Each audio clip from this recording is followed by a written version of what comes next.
संविधानिक हितकारिणी महासंघ सिंधुदुर्ग यांच्या वतीने देवगड तालुक्यातील वाडा येथे स्त्रीमुक्ती दिन, विजय दिन आणि क्रांतीज्योती सावित्रीबाई फुले जयंती निमित्त संयुक्त कार्यक्रमाचे दिमागदार आयोजन करण्यात आले होते. लुंबिनी बुद्धविहार डॉक्टर बाबासाहेब आंबेडकर चौक वाडा येथे हा सोहळा उत्साहात संपन्न झाला. ध्वजारोहण आणि उद्घाटन कार्यक्रमाची सुरुवात संविधानिक हितकारिणी महासंघाचे जिल्हाध्यक्ष महेश परुळेकर यांच्या हस्ते ध्वजारोहणाने झाली. या सोहळ्याचे उद्घाटन विजयदुर्ग पोलीस ठाण्याचे पोलीस निरीक्षक संजय कातिवले यांच्या हस्ते करण्यात आले. यावेळी अमृत महोत्सवी संविधान, फलनिष्पत्ती आणि आजची आव्हाने आणि राष्ट्रपुरुषांच्या विचारधारेच्या प्रचार प्रसाराची जबाबदारी कोणाची या विषयावर सखोल परिचर्चा पार पडली. यामध्ये कणकवली महाविद्यालय प्राध्यापिका सीमा हडकर, तिलोत्तमा मनसेकर आणि तन्वी पडेलकर यांनी प्रमुख वक्ते म्हणून आपले विचार मांडले. कार्यक्रमाचे विशेष आकर्षण म्हणजे कणकवली येथील आर्या कदम यांनी सादर केलेले मी सावित्रीबाई फुले बोलते हे एक पात्री नाटक. या सादरीकरणाने उपस्थितांची मने जिंकली. या सोहळ्याला मंचकावर उपस्थित मान्यवरांनी आपले विचार व्यक्त केले. मंचकावर संविधानिक हितकारिणी महासंघाचे जिल्हाध्यक्ष महेश परुळेकर, सिंधुदुर्ग जिल्हा परिषद माजी समाज कल्याण सभापती अंकुश जाधव, कार्याध्यक्ष रमाकांत जाधव, प्राध्यापिका सीमा हडकर, राजेश कदम, पी.के. वाडेकर उपस्थित होते. विशेष मान्यवर प्रतिनिधींचा गौरव सोहळा यावेळी पार पडला. प्रबुद्ध विकास मंडळ वाडा आणि देवगड तालुका संविधानिक हितकारिणी संयोजन समितीने या कार्यक्रमाच्या यशस्वीतेसाठी विशेष परिश्रम घेतले. यावेळी जिल्हा कार्यकारिणी महासचिव गौतम खुडकर, सहसचिव दिलीप वाडेकर, जिल्हा कार्यकारिणी उपाध्यक्ष के.एस. कदम, देवगड संघटक देवदत्त कदम, विश्वनाथ पडेलकर, जिल्हा कार्यकारिणी उपाध्यक्ष विजय कदम, सूर्यकांत साळुंके, आनंद देवगडकर, देवगड चामसंडी नगरपंचायत समाज कल्याण सभापती मिताली सावंत, नगरसेविका मनीषा चामसंडेकर, महिला तालुका अध्यक्षा पूजा जाधव, दिलीप कदम, जयवंत वाडेकर, उत्तम कांबळे, संतोष गिरकर, विजय कोंडकर, सुरभी पुरळकर, तन्वी पडेलकर आदींसह बहुसंख्य सामाजिक कार्यकर्ते यावेळी उपस्थित होते. कार्यक्रमाचे सूत्रसंचालन उपसंघटक तथा उपसरपंच विश्वनाथ पडेलकर यांनी केले. महासंघ देवगड यांच्या वतीने आणि प्रबुद्ध विकास मंडळ वाडे यांच्या संयुक्त विद्यमाने आज राष्ट्रमाता क्रांतीज्योती सावित्रीबाई फुले यांची जयंती आज इथं साजरी करण्यात येत आहे. या निमित्तानं विचार मंचावर उपस्थित असलेले आमच्या महासंघाचे जिल्हाध्यक्ष आयुष्यमान महेशजी परुळेकर ज्यांच्या नेतृत्वाखाली आंबेडकरी चळवळीत आम्ही धडे घेतले असे आमच्या महासंघाचे कार्याध्यक्ष आणि प्राध्यापक आदरणीय रमाकांत जाधव, जिल्हा महासचिव गौतम खुडकर,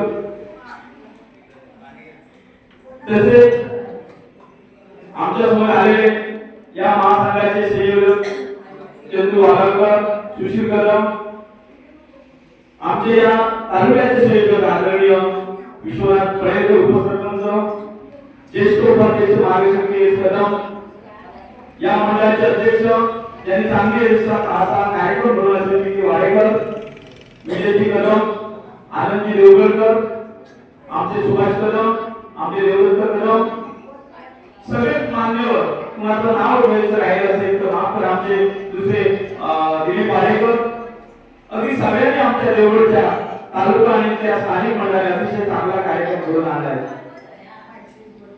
सावित्रीबाईंच्या जन्मापासून शिक्षणापासून महादेवळापर्यंत आदरणीय निवृत्त पी.आय. यांनी विस्तृत मार्गदर्शन केलं आहे.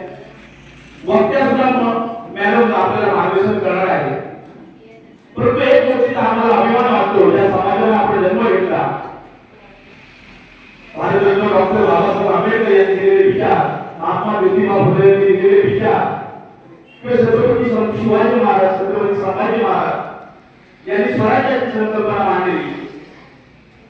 आवडलेले एक मुद्दा सांगेल आणि थांबेल. या महापुरुषांच्या जयंती कार्यक्रम आम्हीच साजरा करतो. इतर लोक करत नाही, आम्हाला दुःख सुद्धा वाटत नाही, कारण आमची विचारधारा त्या महापुरुषांच्या विचारावर अवलंबून आहे, ज्यांनी आम्हाला माणसाला आणलं आणि आज आम्ही स्वाभिमानाने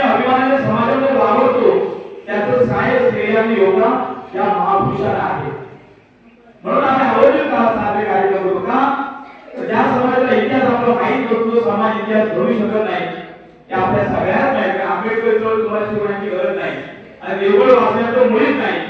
खरंच आम्ही देवगड आल्यानंतर काहीतरी नवं शिकतो, नवे विचार घेतो. सभापती असं अनेक वेळा येतो काही भागामध्ये किंवा पंचायत समिती येतो, ते काही मंडळी बऱ्याच भेटायची त्यावेळी इतके विचार किंवा त्यांच्या विकास संकल्प आम्ही घेऊन जायचो. परवा दिवशी 1 जानेवारीला आमच्या आलेली वेगवेगळ्या तालुक्यातील आलेली गावात शौर्य दिन भीमा कोरेगावची शौर्य दिन जिल्ह्याचा पहिला कार्यक्रम झाला असेल, पण पहिला भरगच्च कार्यक्रम अतिशय उत्साहात सगळ्या तरुणांनी त्या समन्वय समित्यांनी संविधानिक विभागाच्या महासंघाच्या पदाधिकाऱ्यांनी साजरा केला. अशा आपले जे पूर्वजांचा इतिहास आपल्या मुलांना कळला पाहिजे. आपण घरात सांगत असतो सगळे पालक काही सुशिक्षित नसतात, सगळे पालक आपल्या मुलावर योग्य संस्कार करू शकत नाही, परंतु शिकलेली पिढी जर एकत्रित अशी लोक आली होती आणि एकत्रितपणे आपले जर या ज्येष्ठांचे मान्यवरांचे विचार जर आपल्या मुलांना दिले असेल तर निश्चितपणे त्यांना आपल्या पूर्वजांनी आपल्यासाठी काय संघर्ष केला. आपण माता सावित्रीबाई फुलेंचं जीवन चरित्र सांगतो, पण त्या जेव्हा पहिली शाळा वगैरे त्या शाळेमध्ये शिकवायला जात असताना मार्गातून जाताना त्यांना काय अडचण येते. आपण सहज ऍक्टिव्हिटी बघतो, पुस्तकात वाचतो, अगदी म्हणजे शेण दगड धोंडे मारत त्यांच्यावर मारलं जायचं. हे सगळ्यांना माहिती आहे, तुम्हाला सांगायची गरज नाही. पण त्यावेळी त्यांचा तो त्याग किती असेल, त्यांची मानसिकता काय असेल तुम्ही विचार करा. आपण जरी गावातून जातो बघा, तरी कुणीतरी आपल्या गावातली एखाद्या माणसाने आपला अपमान केला असेल तर आपण माघारी येतो, आपल्या घरच्या लोकांना सांगतो. आपली लोक लढतात, काही लोक लढतात, नाही असं म्हणत नाही, परंतु त्यावेळी ती परिस्थिती काय होती, वाटे त्याला वाढवलं जायचं, 2 लुगडे घेऊन जायचे, मग तिथं जाऊन लुगडं बदललं जायचं आणि शिकवायचं, परत मागे यायचे, पण कधी थांबले नाही. का महात्मा ज्योतिबा फुले त्यावेळी म्हणतात अवनातीपेक्षाही श्रीमंत होते. मग त्यांनी काय केलं, त्यांनी शोषण त्याला माहित होते, त्या वर्गाचं शोषण, बहुजन वर्गाचं शोषण विशेषतः हे कसं होतं ते उघड्या डोळ्यांनी पाहिलं होतं. म्हणून जर आपल्या समाजाला दारिद्र्यातून काढायचं असेल, आपल्या जातीतून बाहेर काढायचं असेल, समाज सुशिक्षित करायचं असेल तर पहिल्यांदा शिक्षण घेतलं पाहिजे. म्हणून त्यांनी शिक्षण घेतलं, माता सावित्रीबाई फुलेंना शिक्षण दिलं आणि मग त्यांनी अनेक विद्यार्थी घडवलं. हा इतिहास मागाशी सांगितला. म्हणून हा त्यांनी केलेलं समर्पण, त्यांनी केलेला त्याग आपण सर्वजण आठवण करतो. आज आपण ग्रामपंचायतीमध्ये सुद्धा सर्व स्तरावर जयंती साजरी केली जाते, ही चांगली बाब आहे, पण आपण ही केलीच पाहिजे. मगाशी सांगितलं त्यावेळी सती वगैरे जायचं. छत्रपती शिवाजी महाराजांची मात्र म्हणजे शहाजी राजे भोसले त्यावेळी निरोध दिले, त्यावेळी जिजाबाईंना काही निरोध केला, जायला दिलं नाही. हा त्यावेळी त्या परिस्थितीने केलेला संघर्ष होता. संभाजी महाराजांनी तसं केलं, तुकोबाईंना त्याला दिलं नाही सती द्यायला. आणि हे विचार महात्मा फुले, महात्मा ज्योतिबा फुले, सावित्रीबाई फुले आणि डॉक्टर बाबासाहेब आंबेडकरांनी आपल्या राज्यघटनेमध्ये आणले आणि कायद्याने त्याच्यावर बंदी घातली. अनेक जण खोटा इतिहास बदलण्याचा प्रयत्न करतात की खोटा इतिहास काय तो आपल्या डोक्याला मारा केला जातो, पण खरा इतिहास कधी आपला जात नाही, तो कधी ना कधी वर येतो. एक वेळी फार बघा, आम्ही घरात जेव्हा बसलो होतो आमची मुलांची पुतळे, त्यावेळी बोलता एक असं करेल असं म्हणजे फार विचार करण्यासारखी बोलतो. थोडं काका बोलले की आमच्या लोकांनी आपल्या बौद्ध व्यक्ती असतील, बौद्ध स्तूप असतील, समाजामध्ये खूप बांधले पाहिजे, गावागावात बांधले पाहिजे. म्हणजे काय कधी काय सगळं नष्ट होईल सांगता येत नाही. त्या उत्खनन करतील आम्हाला हे अवशेष मिळतील आणि आपला इतिहास पुन्हा नव्याने लोकांना कळेल. भविष्यामध्ये काय वाटून ठेवलं आपल्याला कुणाला माहित नाही, काय परिस्थिती आपल्याला माहित नाही, कारण आपला जन्म माझा संघर्ष झालाय. कुठे कोणा आपण कुठेही जर असलो तरी हा संघर्ष करावा लागतो. माझं उदाहरण सांगायचं झालं तर जिल्हा परिषदेमध्ये 10 वर्ष सत्तेत असताना सुद्धा कधी कधी माझ्या लोकांबरोबर सुद्धा मला संघर्ष करावा लागला. 49 विरुद्ध 1 सभागृहामध्ये जेव्हा आमचा समाज कल्याणचा निधी एक चांगले लेखाधिकारी होते, त्यांनी मला अधिकचे 45 लाख रुपये माझ्या समाज कल्याणामध्ये आपल्या समाज कल्याण दिले. मग त्या सभागृहामध्ये इतर सदस्यांच्या लक्षात आलं, अरे ह्याला तर जास्तीचे पैसे दिले. मग त्याच्यावर डिबेट झाला, त्याच्यावर अर्थसंकल्प जिल्ह्याच्या, आणि ते कमी करू शकता 2 मतांनी. पण त्यावेळी प्रोसिडिंग आदेश काढला 2012, माझी पहिली दुसरी सभा होती, आमचीच लोक होती, त्यांनी गडावर विरोध केला आणि अधिकचे पैसे नको बोलले. मी तिथं एकट्याने बाजू मांडली की म्हटलं समाज कल्याणच कमी का करतात, तुम्ही इतर डिपार्टमेंटचे का बोलत नाही. माझ्या पाठीशी काही अनुभव नव्हता, सरपंच आहे, कोरा कर्तव्य करतो, फक्त पंचायत समितीच्या सभागृहात जाऊन बातमीचे पत्रकारिता केली. त्यामुळे थोडंसं मी बघायचो सभागृहात कसं चालतंय, कसं बोललं जातं. अगदी का बोललं असेल तर मला माहित होतं की मी बाबासाहेबांचं चळवळ आहे, मी मागे हटणार नाही. जरी भले 49 असले किंवा 100 असले तरी मी हटणार नाही. पण तिथं मुद्दा मांडला तरी पण बहुमताच्या जोरावर तिथं काटछाट होते. ही आजही होते, कालही होते, आज होते, भविष्यात होते. पण आपण सगळ्यात महत्त्वाचं काय करायचं असेल तर तुम्हाला चळवळ सांगण्याची गरज नाही. आपण संघटित राहिलो पाहिजे. आपल्या अनेक संघटना होती, आपल्या सगळ्यांचा उद्देश राहिला आहे की आंबेडकर चळवळीतील विचार सर्वसामान्यांवर घेऊन जायचे आणि आपल्या बांधवांना सक्षम करायचं आहे. आज आपल्या सगळ्यांचा हेतू आहे. म्हणून माझी सगळ्यांना कळकळीची विनंती आहे, आपण सगळे आपली वज्रमुठ जे आहे भीमसैनिक म्हणून, बाबासाहेबांचे आपण पाईक म्हणून किंवा सावित्रीबाई फुलेंच्या विचाराने चाललं किंवा आंबेडकर चळवळीतील विचाराला आपण घेऊन चाललं म्हणून सगळ्यांनी आपण एकत्रित राहूया आणि या जिल्ह्यामध्ये आपल्या बांधवांचा विकास करण्यासाठी आपण सगळेजण कटिबद्ध राहूया. सगळे खऱ्यातून या मंडळाचं आणि आपली तालुका संयोजक या सगळ्यांचे मनापासून आभार मानतो. पुन्हा आपलं नाव घ्यायचं असेल तर अगदी मनस्वी तुमच्या क्षमा मागतो. आम्हाला बोलवलं, आमचा मान सन्मान केला, बोलण्याची संधी दिली तर तुमचे आभार मानतो. विकासाची प्रक्रिया होत राहणार, पण तो माणसाच्या घरातून आपण विकास होण्यासाठी कटिबद्ध राहूया अशा प्रकारचं आवाहन करतो आणि इतर सांगतो. जय भीम, जय भारत. या संस्थेचे कार्याध्यक्ष सन्माननीय प्राध्यापक रमाकांत जाधव सर यांना विनंती करतो आपण या ठिकाणी आपले विचार व्यक्त करावे. मानवतेच्या आणि मानवतावादाचे प्रवर्तक परमपूज्य डॉक्टर बाबासाहेब आंबेडकर, सामाजिक क्रांतीचे अग्रदूत महात्मा ज्योतिबा फुले आणि जो कार्यक्रम आज 3 जानेवारी या महान युगपुरुष त्यांनी या देशातील प्रस्थापित व्यवस्थेतून बाहेर काढण्यासाठी या देशातल्या तमाम स्त्री वर्गांना शिक्षणाची जाळी करून देण्याचं काम अनेक अपयश सहन करत तो एक क्रांतिकारक मार्ग ज्या शिक्षणाच्या माध्यमातून परिवर्तन होता हा विचार ज्या महात्मा फुलेंनी विचार केला, ज्या सावित्रीबाई फुलेंनी या देशात खऱ्या अर्थाने या स्त्रियांच्या जीवनामध्ये आमूलाग्र परिवर्तन घडवून आणण्यासाठी प्रयत्न केले. त्या सावित्रीबाई फुले यांची जन्मदिवस जयंती आज आपण या ठिकाणी साजरी करण्यासाठी या मंचावर उपस्थित अनेक मान्यवर आहेत. आपल्या संविधानिक हितकारी महासंघाचे अध्यक्ष आयुष्यमान महेशी बरोडेकर, तसेच माझे मित्र आणि या जिल्हा परिषदेचे माजी समाज कल्याण सभापती आणि आपल्या महासंघाचे संघटक आदरणीय अंकुश जाधव, पी वाडेकर, त्याचबरोबर या ठिकाणी मंचावर उपस्थित असलेल्या प्राध्यापिका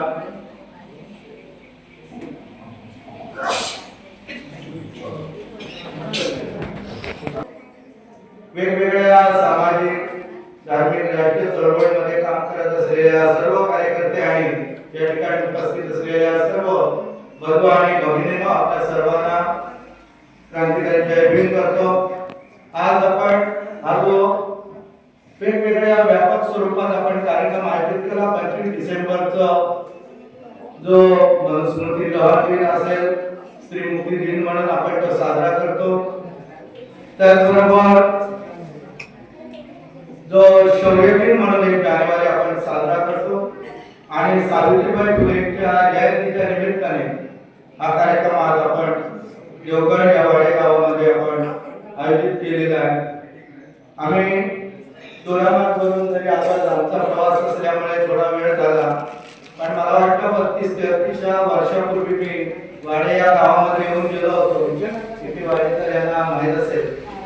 देवगडमध्ये अनेक वेळा येणं झालं, परंतु बंधूंनो काही ठिकाणी अंकुश जाधव त्याचबरोबर साळुंके सर आहेत, अनेकांची नाव आहेत, पण सर्वांचं नामोल्लेख मी करत नाही. बंधूंना आपण त्याबद्दल माफ कराल. आपण सगळेजण वेगवेगळ्या चळवळीमध्ये आपण काम करतो.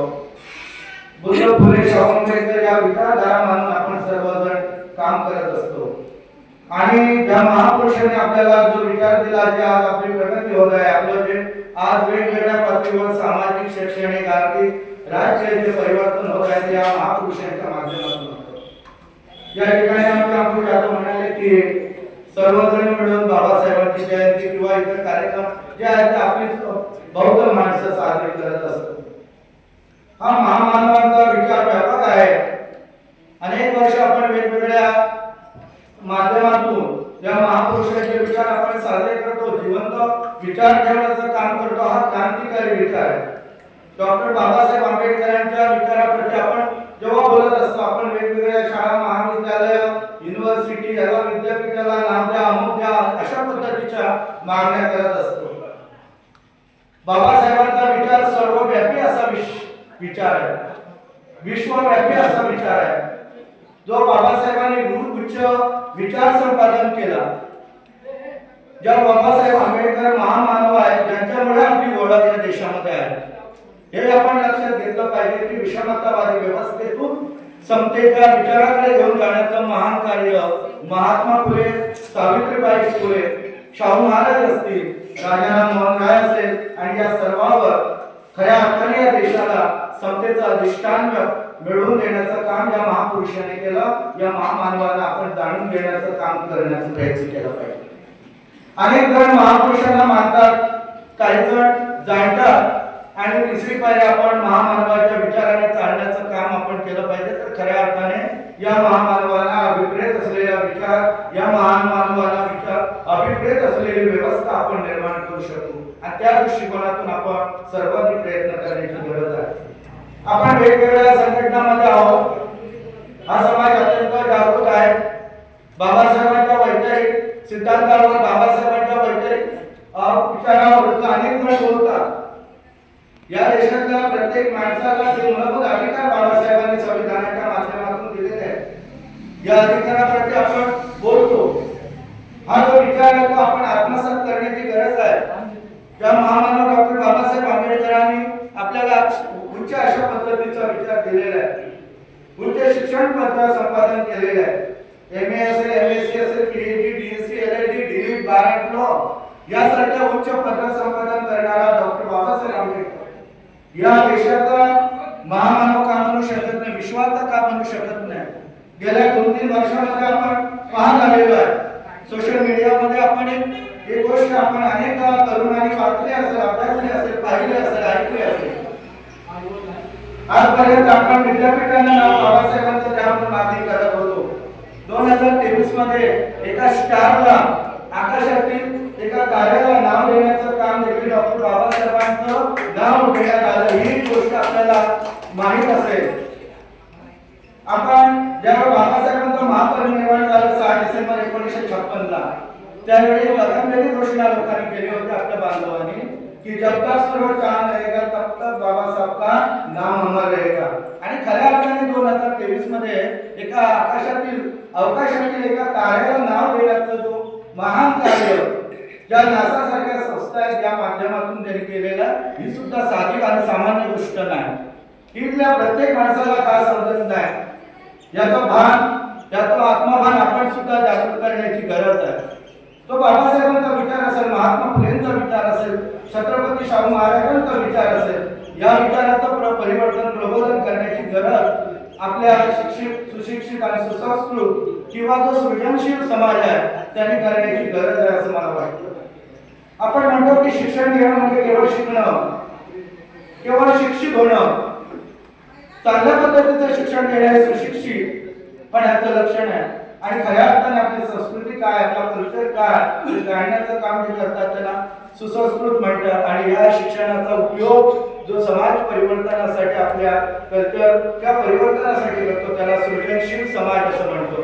आणि मला वाटतं आंबेडकर विचारामध्ये सृजनशील समाज आहे, आणि म्हणून खऱ्या अर्थाने या महापुरुषांचे जे विचार आहेत ते जिवंत राहिलेले आहेत.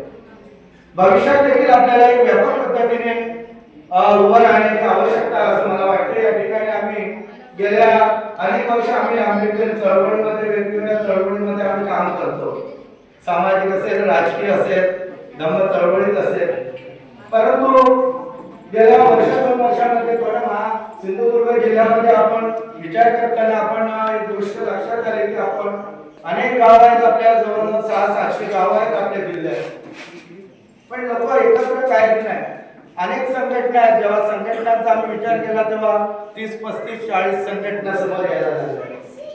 अनेक कोणत्या संघटनेला नाव ठेवणार, तर सर्व संघटनांनी एकत्र येऊन एक व्यापक अशा पद्धतीचं जिल्ह्यामध्ये मोर्चा काढण्याचं काम झालं. त्यानंतर सामाजिक आणि राजकीय चळवळीतल्या कार्यकर्त्यांना जोडण्याचं काम, डॉक्टर बाबासाहेब आंबेडकरांच्या विचारातून जोडण्याचं काम एखादी महान एक संस्था, एक संघटना आपल्या जिल्ह्यामध्ये उभी राहील या दृष्टीने आम्ही प्रयत्न केले आणि त्याची निर्मिती वर्षभरामध्ये आमच्या या ठिकाणी विजय कदम असतील, लोकांची अनेक मंडळी त्यांनी सर्वांनी साथ दिलेली आहे. जो संविधानिक हितकारणी महासंघ, या महासंघाची निर्मिती जी आहे ती मला वाटतं अजून वर्षभर झालेली आहे. अजून पहिला वाढदिवस पण झालेला नाही. पण या माध्यमातून हा जो महासंघ या सगळ्या संघटनांना, सर्व संस्थांना जोडण्याचं काम, जोडण्याच्या दृष्टिकोनातून आम्ही हा प्रयत्न करतोय. त्याला आपण सर्व बांधवांनी साथ द्यावी अशा पद्धतीची मी आपल्या सर्वांना विनंती करतो. या महासंघाचे आमचे अध्यक्ष महेश परवडेकर माझे खूप जवळचे मित्र, जुने मित्र, परंतु वेगवेगळ्या संघटनांमध्ये आपण काम करत असल्यामुळे आपण वेगवेगळ्या पद्धतीने राहतो. पण आता आम्ही एकत्र येतो.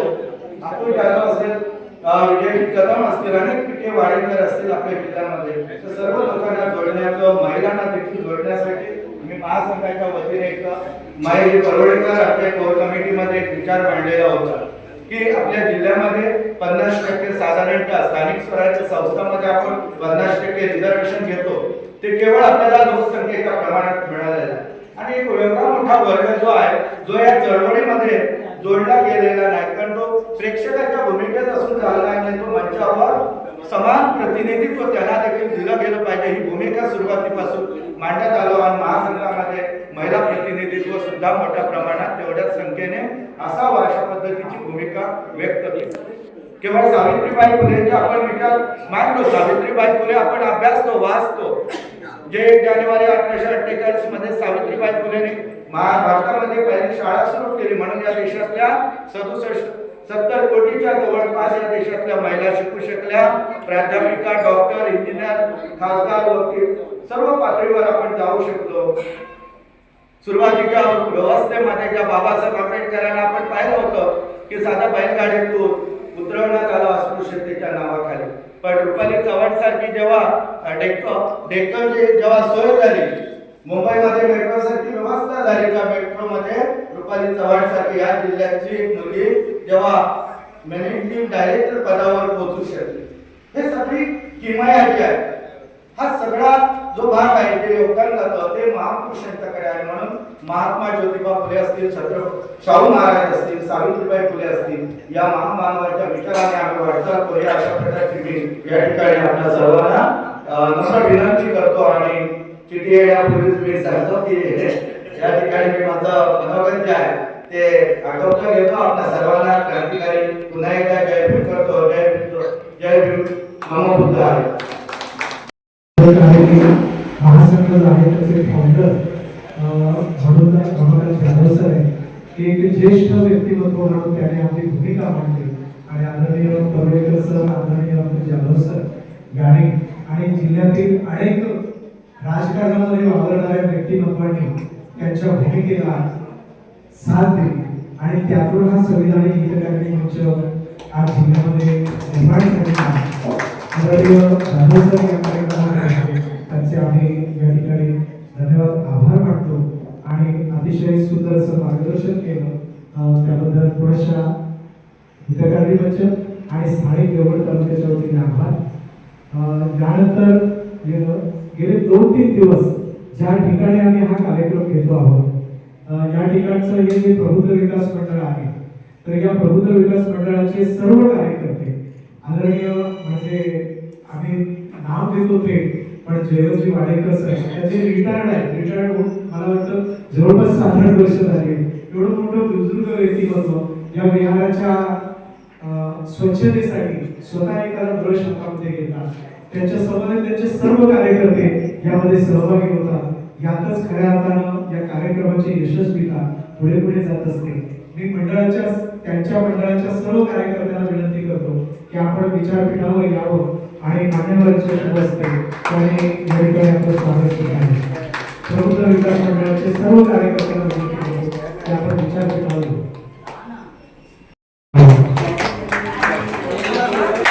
प्रबुद्ध विकास मंडळाची ही जी बिहाराची वास्तू आहे आणि आमच्या देवगड तालुक्याचं हे धर्मवीक्षेचं ठिकाण आहे. त्यामुळे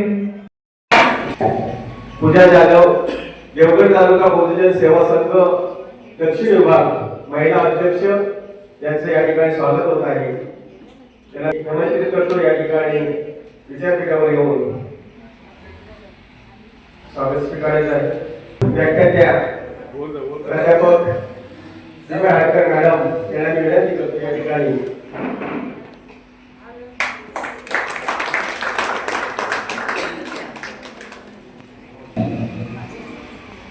तन्वी पडेलकर यांना विनंती करतो की या ठिकाणी आपण आपलं मनोगत व्यक्त करायचं आहे.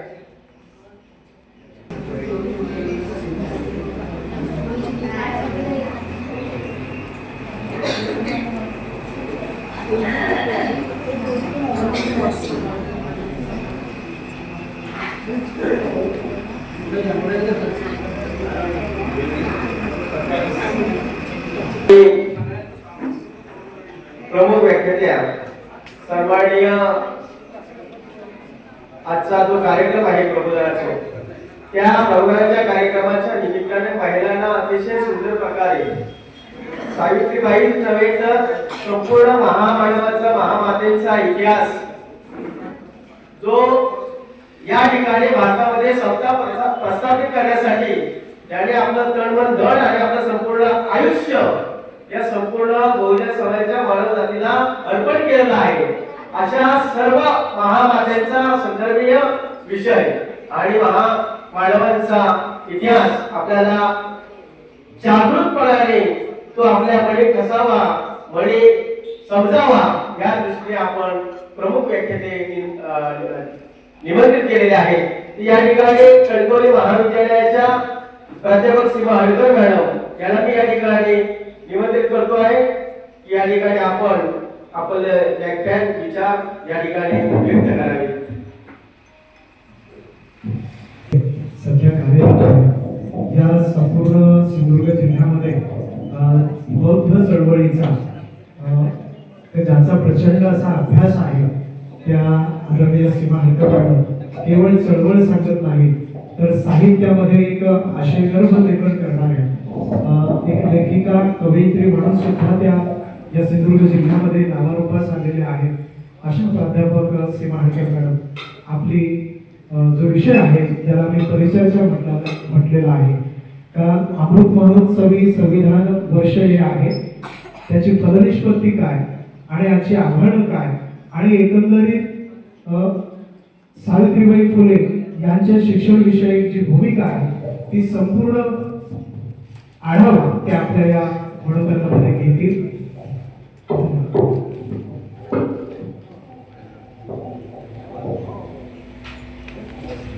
विश्ववंदनीय तथागत भगवान गौतम बुद्ध, भारतीय संविधानाचे जनक डॉक्टर बाबासाहेब आंबेडकर, क्रांतीसूर्य महात्मा ज्योतिबा फुले आणि क्रांतीसूर्य सावित्रीबाई फुले यांच्या विचारांना प्रथमतः नतमस्तक होते.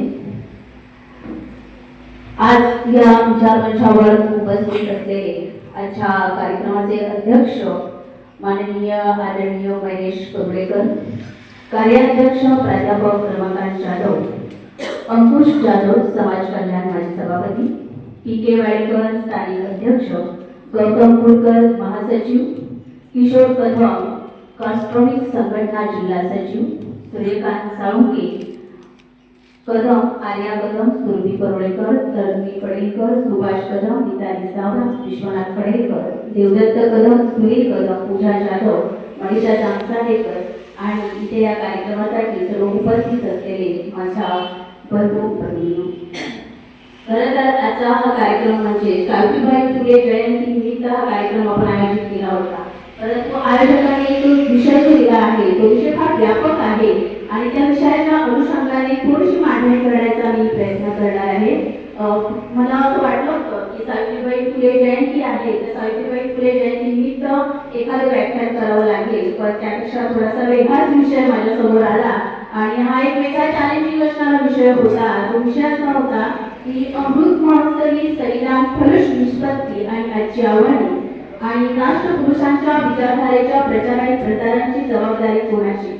हा अगदी विस्तृत आणि व्यापक असणारा हा विषय आहे आणि या विषयामध्ये तो थोडासा बदल केला आहे, दोन्ही विषय एकत्र घेण्याचा प्रयत्न केला. तो म्हणजे भारतीय संविधान आणि राष्ट्रपुरुषांच्या विचारधारेच्या प्रचार आणि प्रसाराची जबाबदारी कोणाची व आजची आव्हाने या अनुषंगाने थोडीशी मांडणी करण्याचा प्रयत्न करेन. सावित्रीबाई फुले जयंतीनिमित्त आपण ऐकतो सावित्रीबाईंचं साहित्य, सावित्रीबाईंचं कार्य तुम्हाला सर्वांना माहितीच आहे. त्या विषयाला थोडंसं जोडून घेण्याचा फक्त प्रयत्न केलेला आहे आणि बाकी संपूर्ण या विषयाच्या अनुषंगाने मी बोलणार आहे. तर मी माझ्या विषयाला सुरुवात करते की महाराष्ट्राला सुधारकांची फार मोठी परंपरा आहे. अगदी आज समाज प्रबोधन करणं आणि समाजातनं हित दृष्टीने त्याच्यासाठी प्रयत्न करण्यासाठी अगदी आपले जोखामेळा, तुकाराम या सगळ्या संत मंडळींपासून सुरुवात झालेली आपल्याला पाहायला मिळते. आणि हे समाज प्रबोधनाचे कार्य त्यांनी हाती घेतलं आणि त्यानंतर पुढे शैक्षणिक, धार्मिक, सामाजिक, राजकीय अशा सुधारणेच्या चळवळी विविध घडायला लागलेल्या दिसतात. अगदी जर आपण शैक्षणिक सामाजिक सुधारणेची चळवळ बघितली तर जगन्नाथ शंकर शेठ, बाळशास्त्री जांभेकर, भाऊ महाजन किंवा दादोबा पांडुरंग यासारख्या विचारवंतांनी ही धुरा सांभाळलेली होती. पण 1870च्या नंतर मात्र राजकीय जागृतीला एक वेगळं वलय प्राप्त झालं होतं आणि ही राजकीय जागृती निर्माण करण्याचं काम जर कोणी केलं असतं तर न्यायमूर्ती तानाजी, लोकमान्य टिळक, सावरकर या सर्व मंडळींनी ही धुरा राजकीय जागृतीसाठी वापरली होती. पण खऱ्या अर्थाने समाजाला जागृत करणं काळाची गरज होती आणि समाजाची जागृती निर्माण करण्याचं काम जर कोणी केलं असेल तर ते म्हणजे महात्मा फुले, डॉक्टर बाबासाहेब आंबेडकर, शाहू महाराज आणि क्रांतीज्योती सावित्रीबाई फुले यांनीच म्हणावे लागेल. आजच्या काळात अनेक विचारवंत येतात, पुढे विचारवंत सामाजिक क्रांती सुद्धा घडवताना दिसतात, पण तरी सुद्धा आपल्या या महामानवाने दिलेले विचार आजही आपल्याला दिशादर्शक आणि प्रेरणादायी असते. का वाटतात तर त्याचं ते फलश्रुती म्हणून आपल्याला या सगळ्या विषयामध्ये आपल्याला पाहता येऊ शकतं. हा सामाजिक जीवनाचा एक भाग असल्याने समाजातील बऱ्या वाईट प्रवृत्तींचे व शक्ती संघर्षाचे पडसाद समाजामध्ये उमटल्याशिवाय राहत नाही आणि त्याचं ते फलित म्हणून डॉक्टर बाबासाहेब आंबेडकर, क्रांतीप्रिय महात्मा ज्योतिबा फुले, महात्मा फुले यांनी जे विचार व्यक्त केले त्या विचाराचा पडसाद आज आपल्याकडे दिसला आहे. आज मी इथे तुमच्यासमोर एक छोटं कार्य व्याख्यान देऊ शकते आहे. ही जरी सारी किमया जर कोणाची असेल तरी सुद्धा महामानवाचीच आहे आणि त्यांनी जर शिक्षणाचे धडे दिले नसते तर इथपर्यंत आम्ही पोहोचू शकलो नसतो. त्यामुळे ही विचारधारा आपल्याला अविरतपणे चालू ठेवायची आहे. मग ही विचारधारा चालू ठेवायची असेल तर आपल्याला काय करावं लागेल तर समाजाची पुनर्स्थापना करावी लागेल आणि पुन्हा समाजाची पुनर्स्थापना जेव्हा आपण करतो त्यासाठी 19व्या शतकामध्ये आपल्याला थोडंसं ते डोकावं लागेल. 19व्या शतकात महामानवाने जे कार्य केले, जो तीव्र संघर्ष केला होता त्याच्यामध्ये महात्मा फुलेंचं नाव आपल्याला अग्रक्रमाने घ्यावं लागेल आणि आपण असं म्हणू शकतो की महात्मा फुले त्यावेळी म्हणाले होते बघा की विद्येविना मती गेली, मतीविना नीती गेली, नीतीविना गती गेले, गतीविना वित्त गेले, वित्तविना शूद्र करले, एवढे अनर्थ एका कवितेने गेले. म्हणजे की जर एखाद्याला शिक्षण नसेल तर केवढा मोठा अनर्थ घडू शकतो हे त्या काळामध्ये 19व्या शतकामध्ये महात्मा फुल्यांनी किती नेमक्या सोप्या आणि सुटसुटीत शब्दामध्ये आपल्याला मांडून ठेवलं होतं. म्हणजे महात्मा फुल्यांनी जे नेमकं शब्दामध्ये मांडलेलं जे शिक्षणाचं महत्त्व होतं त्याला जोड देऊन डॉक्टर बाबासाहेब आंबेडकरांनी शिका, संघटित व्हा, संघर्ष करा हा मूलमंत्र आपल्याला दिला आणि त्या मूलमंत्रामध्ये शिक्षणाचं बीज जे आहे ते त्या काळापासून आजच्या काळापर्यंत आपल्या समाजामध्ये झिरपत आलेलं आपण पाहतो आहोत की महात्मा फुले महाराष्ट्रातील सामाजिक क्रांतीचे जनक होते, आधुनिक स्त्रीच्या उद्धाते होते किंवा त्या आधुनिक स्त्री चळवळीचे आद्य कार्यकर्ते सुद्धा आपण म्हणू शकतो. दिनजनांचे कैवारी, शेतकऱ्यांचे पाठीराखे, श्रमिकांचे आधार, मानवी मूल्यांचे कैवारी असे अनेक विरुद्ध आपण महात्मा फुल्यांना लावू शकतो. अगदी मानवी मूल्यांची जोपासना करण्याचं पहिलं काम जर कोणी केलं असेल तर ते सुद्धा महात्मा फुल्यांनी होते. महात्मा फुल्यांनी त्या काळामध्ये त्यांच्यावर प्रखर आक्रमणं झाली होती. त्या आक्रमणांना त्यांनी कोणत्याही प्रकारचे दुताव घातली नाही आणि आयुष्यभर त्यांनी तो एक संघर्ष केला. देशाला नव्या युगाची पहाट शिथिलापर्यंत घेऊन जाण्यासाठी अविरत परिश्रम केले. ते आपल्याला महात्मा फुल्यांचे कार्य विसरता येणार नाही आहे. सामाजिक समता आणि सामाजिक न्याय यांच्या पुनर्स्थापनेसाठी आपली लेखणी, आपली वाणी आणि आपलं शरीर त्यांनी झिजवलं होतं. महात्मा फुल्यांनी नवसमाज निर्मितीच्या ध्येयपूर्तीसाठी ते झटले खरे परंतु एक सिद्धांत विचार जो आहे तो महात्मा फुल्यांनी त्या काळात दिला होता. आदर्श विचार आपल्यासमोर त्यांनी ठेवले होते. सत्य हाच त्याचा धर्माचार होता आणि म्हणूनच आधुनिक भारताच्या तात्विक अधिष्ठानाची जर बैठक कोणी पहिल्यांदा जोडली असेल तर ती म्हणजे आपल्या महामानवाने म्हणजे महात्मा फुले. म्हणजे महात्मा फुलेंच्या बरोबरी पद्धतीने आपल्याकडे कार्य करतात ते म्हणजे डॉक्टर बाबासाहेब आंबेडकर. डॉक्टर बाबासाहेब आंबेडकर म्हणजे काय, ते डॉक्टर बाबासाहेब आंबेडकर जर जन्माला आले नसते तर काय, असे अनेक प्रश्न आपल्याला पडतात आणि ते प्रश्न आपल्याला पडले पाहिजे. जर खरं तर डॉक्टर बाबासाहेब आंबेडकर म्हणजे विश्वास, डॉक्टर बाबासाहेब आंबेडकर म्हणजे विश्वास आणि डॉक्टर बाबासाहेब आंबेडकर म्हणजे ज्या भूमीत त्यांनी आपले रोवलेले पाय जे घट्ट होते ते म्हणजे डॉक्टर बाबासाहेब आंबेडकर आणि त्यांच्यामुळे आपलं जगणं हे तयार समजलं म्हणजे डॉक्टर बाबासाहेब आंबेडकर. ते जनजीवनात आले, एक तपस्वी जीवनाच्या तमाम त्याच्याकडे जाणारा प्रवास म्हणजे डॉक्टर बाबासाहेब आंबेडकर. म्हणजे डॉक्टर बाबासाहेब आंबेडकरचे 4 वाक्यामध्ये आपण वर्णन केलं तरी सुद्धा डॉक्टर बाबासाहेब आंबेडकर काय हे आपल्याला समजतात, ते उमजून घेता येतात, त्यांचे विचार आपल्या मनामध्ये आपल्याला रुजवता येतात. म्हणजे डॉक्टर बाबासाहेब आंबेडकरचं कार्य तो छोटं नव्हतं हे आपल्या सहज लक्षात येतं. सामाजिक क्रांतीचे प्रेरक आणि अगदी गरीब उदाहरणाचे महत्त्व, गरीब उदाहरणाचे जेवढे कार्य त्यांनी केले आणि तेवढे कार्य त्यांनी आपल्या देश सेवेसाठी केलं होतं. देश कार्य देखील त्यांनी मोठ्या प्रमाणावर एक सशक्त असणारे देश कार्य त्यांनी केलं होतं. त्याने भारतातील राज्यघटना, हिंदू कोड आणि त्याचबरोबर 3 कार्य असणारी शैक्षणिक संस्था त्यांनी उभारली होती. आज शैक्षणिक संस्थेची नावं बघितली तर डॉक्टर बाबासाहेब आंबेडकरांची चिरकाल उभी राहणारी स्मारके आहेत असं आपण म्हणू शकतो. खरं तर ती त्यांची आठवण आहे, ते त्यांचे विचार आहे आणि त्यांनी विचार आपल्याला काय दिले तर माझी मंदिरं बांधा म्हणून सांगितली नाही तर मी शैक्षणिक संस्था उभारा म्हणून सांगितले. आपल्या घरामध्ये स्वतःच एक एवढं मोठं राजगृह असणाऱ्या त्या गृहामध्ये त्यांनी पुस्तकालय उभं केलं होतं. म्हणजे ते कोणत्या पद्धतीचा विचार आपल्या समाजाला देत होते हे त्यांच्या कार्यातून आपल्या सहज लक्षात येतं. बौद्ध धर्माचा स्वीकार, दलित उद्धार अशा अनेक गोष्टीतून डॉक्टर बाबासाहेब आंबेडकर आपल्या लक्षात राहतात आणि डॉक्टर बाबासाहेब आंबेडकरांनी केलेले लेखन हे त्यांच्या विचारांचे पुरावे आहेत. किती त्यांच्या लेखनाकडे जर तुम्ही सहज एक नजर टाकली तर त्या काळामध्ये घडलेली तत्कालीन परिस्थिती कशी होती, तत्कालीन सामाजिक स्थिती कशी होती, तत्कालीन असणारी आर्थिक, धार्मिक, शैक्षणिक, सांस्कृतिक स्थिती कशी होती या सगळ्यांचा आढावा तुम्हाला त्याच्या लेखन साहित्यावरून पाहायला मिळतो. म्हणजे बहुजन समाजाला स्वातंत्र्य प्राप्त करून देण्यासाठी डॉक्टर बाबासाहेब आंबेडकर कार्यरत होते. शेकडो वर्षांपासून जीवनाचा मूलभूत अधिकार जो तळागाळातील लोकांना नाकारला जात होता त्यांच्यापर्यंत ते पोहोचत होते, त्याच्यापर्यंत ते कार्य करत होते आणि संपूर्ण आयुष्य अजून काही त्यांनी त्यांच्यासाठीच वेचले होते. स्वातंत्र्य, समता, बंधुता या मूल्यांच्या प्रस्थापनेसाठी त्यांनी त्यांची लेखणी झिजवली. प्रज्ञाशील आणि तरुणा यांच्या वेदनेला वाचा फोडण्यासाठी त्यांनी आपली वाणी आणि आपली लेखणी पणाला लावली होती. म्हणजे अस्पृश्यांच्या माथ्यावर अस्पृश्यतेचा जो छाप पडला होता तो नष्ट करण्यासाठी डॉक्टर बाबासाहेब आंबेडकर झटत होते. आयुष्यात ज्ञान साधण्याची प्रेरणा जर आपल्याला मिळाली असेल तर ती कुणाकडून मिळाली असेल तर ती म्हणजे डॉक्टर बाबासाहेब आंबेडकर त्यांच्याकडून. म्हणजे डॉक्टर बाबासाहेब आंबेडकरांनी जो अखेरचा श्वास घेतला होता तो सुद्धा आपल्याच लोकांसाठी घेतला होता. हे आपल्याला त्यांचं कार्य नाकारता येत नाही. म्हणजे महामानवाचे विचार किती व्यापक होते हे आपण लक्षात येतं. परंतु त्यावेळी शिक्षणाचं महत्त्व मानत असताना क्रांतिज्योती सावित्रीबाई फुले यांनी सुद्धा हाच विचार पुढे आपल्या अभियानाला देण्याचा प्रयत्न केला होता आणि त्यामध्ये ते असं म्हणाले होते की विद्याहीन पशुसारे, विद्याहीन पशुसारे मानव भोगता विद्येचा, विद्याहीन पशुसारे मानव भोगता विद्येचा, विद्या नसे मानवा तो जंगली पशुसाया. म्हणजे काय मानव कसा आहे, तुझ्याकडे विद्या नाही आहे तर काय माणसाचं जीवन तरी व्यर्थ आहे आणि हा माणूस कसा असला पाहिजे. अगदी अज्ञानाच्या अंधारात गुंफलेल्या समाजाला सुशिक्षित करण्याचा विडा जो काही क्रांतिज्योती सावित्रीबाई फुले विचारला आणि मातीवरच्या धूळपेटावर याला ते मनोरे समाजाला ज्ञानी बनवण्यासाठी ते पुढे सरसावले होते.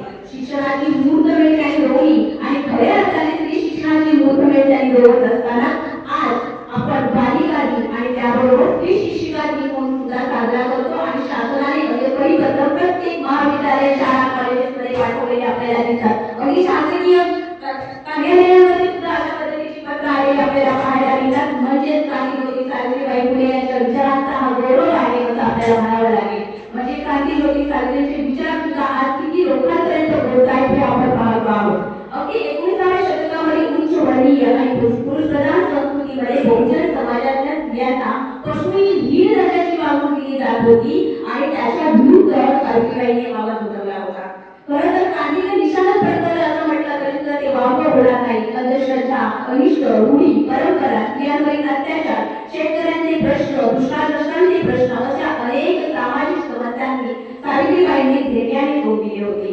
म्हणजे स्त्री शिक्षणाचा इतिहास लिहिला लिहिताना सावित्रीबाई फुल्यांनी केलेले कार्य जे आहे जर इतिहास लिहायचा झाला तर सावित्रीबाईंचे स्त्री शिक्षणाचं कार्य सामाजिक कार्य हे आपल्याला नाकारता येणार नाही आणि त्यांच्याशिवाय तो इतिहास पूर्ण सुद्धा होणार नाही. इतकं महान कार्य सावित्रीबाईंचं होतं. पण आज सावित्रीबाई इतके अष्टपैलू व्यक्तिमत्व असताना सुद्धा आज त्यांच्याकडे एकाच गोष्टीकडे फक्त पाहिलं जातं ते म्हणजे त्यांचं स्त्री शिक्षणाचं कार्य की स्त्रियांनी एका किस्मत पडलेल्या एका समाजामध्ये राहिलेल्या स्त्रियांना एका प्रवाहामध्ये आणून शिक्षणाच्या प्रवाहात सोडलं इथपर्यंत कार्य त्यांचं सीमित राहतं. परंतु सावित्रीबाई अष्टपैलू व्यक्तिमत्वाचे होते. त्यांचे एक पैलू आपल्याला नाकारून चालत नाही तो म्हणजे स्त्री शिक्षण, स्त्रीमुक्ती, स्त्री चळवळ याशिवाय स्त्रीचं अभिव्यक्त होण्याचं एक सशक्त माध्यम आहे ते म्हणजे साहित्य.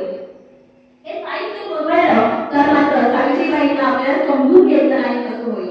सावित्रीबाईंचे दोनच काव्यसंग्रह आपल्याला दिसतात. त्यामध्ये काव्यफुल आणि बाबतकशी अशा स्वरूपाचा त्यांचा हा काव्यसंग्रह आहे. परंतु या काव्यसंग्रहातून त्याची प्रतिभावंत लेखिका म्हणून ते दिसतात.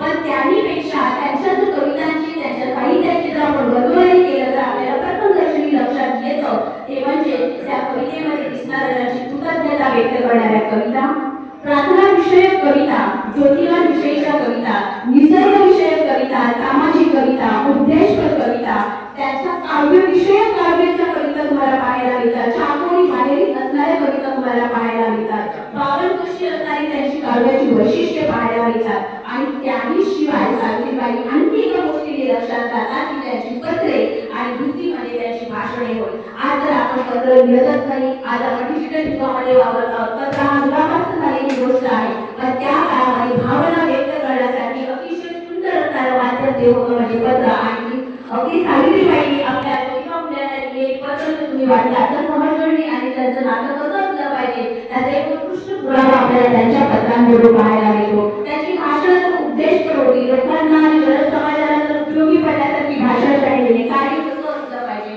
अशा स्वरूपाचे तुम्ही उद्योग कसे केले पाहिजेत याचं जर थोडं भागाने आलं तर तुम्हाला ते त्यांच्या भाषणामधून पाहायला मिळत आहे. म्हणजे सावित्रीबाईंचे विपुल साहित्य लेखन आपल्याला पाहायला मिळतं. त्या लेखनामधूनच लक्षात येतं की आजच्या युवा पिढी मात्र कुठे आहे. म्हणजे जर आपल्याला महामानव आहे तर महामानव तरी शाहू महाराज जरी त्या सुद्धा गोष्टींचा आपण विचार करू शकतो. पण अगदी वेळ कमी त्या कमी वेळामध्ये ह्या तीनच महापुरुषांना आपल्या या राज्यामध्ये बसवण्याचा मांडणीमध्ये बसवण्याचा प्रयत्न केला. परंतु आजच्या युवा पिढीपर्यंत जर आपण जात असतो तर देशभक्तीचे संस्कार होण्याची आज आपल्याला गरज आहे. आपल्याकडे सावित्रीबाई फुले, महात्मा ज्योतिबा फुले, डॉक्टर बाबासाहेब आंबेडकर, महात्मा फुले यांच्या विचारांचे संस्कार होण्याची गरज आहे. आज मुलांची पडझड होताना दिसते बघा. आज राक्षसी प्रवृत्तीचा विचार थांबायचा असेल तर महामानवांच्या विचारांशिवाय आपल्याला तोडोपाय नाही आहे. आज जर आपल्याला एक युवा पिढी घडवायची असेल तर मात्र हे विचार त्यांच्यापर्यंत पोहोचवणं गरजेचं आहे. मग महामानवाच्या जीवनाच्या चरित्राकडे आपल्याकडे वळलं पाहिजे, तुम्ही वाचनाकडे वळलं पाहिजे तर ते विचार तुमच्यापर्यंत झिरपत जाऊ शकतात. आणि म्हणूनच यासाठी आपल्याला समजून घ्यावं लागतं ते म्हणजे भारतीय संविधान. मग भारतीय संविधानाकडे जर जेव्हा येत असतो तर भारतीय संविधान हा केवळ कायद्याचा ग्रंथ नाही तर तो भारताच्या आत्म्याचा आवाज आहे. म्हणजे भारत देश हा अनेक जाती, धर्म, पंथ, कुळ, वंश, भाषा, संस्कृती, परंपरा अशा अनेक विविधतेमध्ये एकत्र टिकवून ठेवण्याचं बौद्धिक तत्व भारतीय संविधानामध्ये आहे. म्हणजे भारतीय संविधान ही साधी गोष्ट नव्हती आणि ती डॉक्टर बाबासाहेब आंबेडकरांनी तयार केलं होतं. म्हणजे भारतीय संविधानाच्या केंद्रस्थानी कोण दिसतो तुम्हाला तर भारतीय संविधानाच्या केंद्रस्थानी माणूस आपल्याला पाहायला मिळतो. आणि मग जर माणूस केंद्रस्थानी असेल तर माणसांच्या सर्वांगीण विकासाचे तत्वज्ञान भारतीय संविधानामध्ये अंतर्भूत करण्यात आलेलं आहे. आम्ही भारतीय लोक अशी सुरुवात होऊन ती स्वतःवर अर्पण करीत आहोत असा शेवट आपण होतो. म्हणजे माणसाच्या प्रगतीचं सूत्र भारतीय संविधानात समाविष्ट आहे ते आपल्याला नाकारता येणार नाही. भारत देश हा अनेक जाती, धर्म, पंथ, भाषा, संस्कृती यांनी समृद्ध आहे. मात्र या सर्वात एकी ठेवण्याचे तत्व जर कशामध्ये असेल तर ते भारतीय राज्यघटनेमध्ये आहे. समता, स्वातंत्र्य, बंधुता, न्याय यावर माणसाचा विकास अवलंबून आहे आणि हेच अंतिम सत्य आहे हे भारतीय राज्यघटनेमध्ये डॉक्टर बाबासाहेब आंबेडकरांनी सांगून दिलं होतं. संविधानाची फलश्रुती काय हा सर्वप्रथम लोकशाहीची यशस्वी वाटचाल संविधानाची सर्वात मोठी देणगी आहे. हीच खरी फलश्रुती. म्हणजे जर संविधानाच्या फलश्रुतीचा जर आपण शोध घेत असतो तर जर भारतीय संविधान आपण यशस्वीपणे जर राबवू शकतो तरच आपण त्याची फलश्रुती ती निर्मिती करू शकतो आहोत. म्हणजेच काय तर मतदानाचा हक्क आहे आपल्याला, सामाजिक न्याय आहे, राष्ट्रीय एकात्मता, म्हणजे हे जे सगळ्या गोष्टी आपल्याला दिसतात ते कुणी दिलं तर भारतीय राज्यघटनेने दिलं. या भारतीय राज्यघटनेमध्ये येथे कोणीही राजा आणि कुठलीही प्रजा नाही आहे, ना कोणी उच्च नीच कनिष्ठ श्रेष्ठ असं कोणीही नाही आहे. फक्त आणि फक्त जे आहे ते फक्त संविधान आहे. म्हणजे संविधानाने पहिलं काय दिलं तर संविधानिक मुद्द्यांबद्दलची आज उदासीनता आपल्याला पाहायला मिळते. आपण अधिकाराबद्दल जागरूक आहोत, मला अधिकार करतो, पण मला कर्तव्याची जाणीव नाही ना, म्हणजे कर्तव्याला आपण कुठेतरी कमी पडत आहोत. परंतु आज दुसरं आव्हान आपल्यासमोर येतं ते म्हणजे सामाजिक आर्थिक विषमता संविधान समानतेची हमी देणं. आता वास्तवामध्ये जर आपण बघितलं तर किती भेदभाव होतेला आपल्याला दिसतो. आज ती पुरुष समानता सुद्धा आपल्याला पाहायला मिळत नाही. जर आपण अगदी साधे एखाद्या मजुरीचं काम करायला गेलो तरी सुद्धा स्त्री आणि पुरुषाला वेगळा न्याय दिलेला आपल्याला पाहायला मिळतो. कुठे आहे ती पुरुष समानता? म्हणजे समानतेचे खूप मोठे गडबे आपण काढतो आहोत, परंतु आजही आपल्याला याची समानता पाहायला मिळत नाही आहे. आर्थिक विषमता आपल्याला पाहायला मिळते आहे. संविधान समानतेची हमी आपण देत नाही आहोत. म्हणजे हे खूप मोठं आव्हान आहे आपल्या समोर, ते आपल्याला स्वीकारावं लागेल. तिसरं म्हणजे लोकशाहीमध्ये आपण अविश्वास आहे. आज बघा लोकशाहीमध्ये अविश्वास काय निर्माण होतो आहे, वेगवेगळ्या पद्धतीचे अफवा पसरवले जातात, चुकीची माहिती दिली जाते, द्वेष निर्माण केले जातात. त्यामुळे लोकशाहीचे स्वारस्य आज धोक्यात येताना दिसत आहे. आणि चौथे आव्हान आपल्या समोर दिसतं ते म्हणजे आज आपण डिजिटल युगामध्ये वापरतो आहोत. आपला बराचसा वेळ जो आहे तो एका क्लिकवर सारखा आपली बोटं फिरत असताना दिसतो. अगदी तुम्ही शाळेत असताना जेवढे फोनेटिक आपण शिकतो, जेवढे टायपिंग तुम्ही शिकला असाल किंवा जेवढी एबीसीडी आपल्याला समजली नसेल ना ती आता आपल्याला समजते. बघा आज आपण पटापट टायपिंग करायला शिकलेलो आहोत. परंतु ही क्रांती तुम्हाला कधी केली तर डिजिटल युगामध्ये ही क्रांती झाली, पण शिक्षणाची क्रांती आपण करू शकलो नाही. का तर आज आपण संरक्षण, अभिव्यक्ती, स्वातंत्र्य आणि गोपनीयता समोर राखणे आवश्यक आहे. तर डिजिटल युगामध्ये आपण किती पाहायचं हे आपणच आपल्याला ठरवलं पाहिजे. आज वेगवेगळे प्रश्न निर्माण झालेले पाहायला मिळतात. आज जातीचे प्रश्न आवर्जून आपल्या समोर उभे आहेत. हे कोणते प्रश्न दिसतात? आपण म्हणतो एकीकडे ते आज जात पात लोकांनी सोडून दिलेलं आहे, पण जर तुम्ही अधिक विशिष्ट गावांमध्ये गेला तर आजही जातीचं तेढ निर्माण झालेलं तुम्हाला पाहायला मिळतं. आजही एका विशिष्ट भागामध्ये गेल्यानंतर तुम्हाला तो वेगळे ठेवलेले दिसतात. हा जातीचा प्रश्न आवर्जून आजही उभा आहे. दुसरा म्हणजे भ्रष्टाचाराचे प्रश्न आज वाढत चाललेले आहेत आणि भ्रष्टाचाराचे प्रश्न अगदी साधं जरी काम करायचं झालं तरी सुद्धा आज लोक पैसे घेऊन काम करताना दिसतात. ही फार दुष्टनीय गोष्ट नाही आहे. दुसरं म्हणजे स्त्री पुरुष समानतेचा प्रश्न निर्माण झालेला सुद्धा आपल्याला पाहायला मिळतो. शेतकऱ्यांचे प्रश्न आहेत आणि सगळ्यात महत्त्वाचा प्रश्न आपल्यासोबत आवर्जून उभा राहिलेला आहे तो म्हणजे शिक्षणाची समस्या आहे.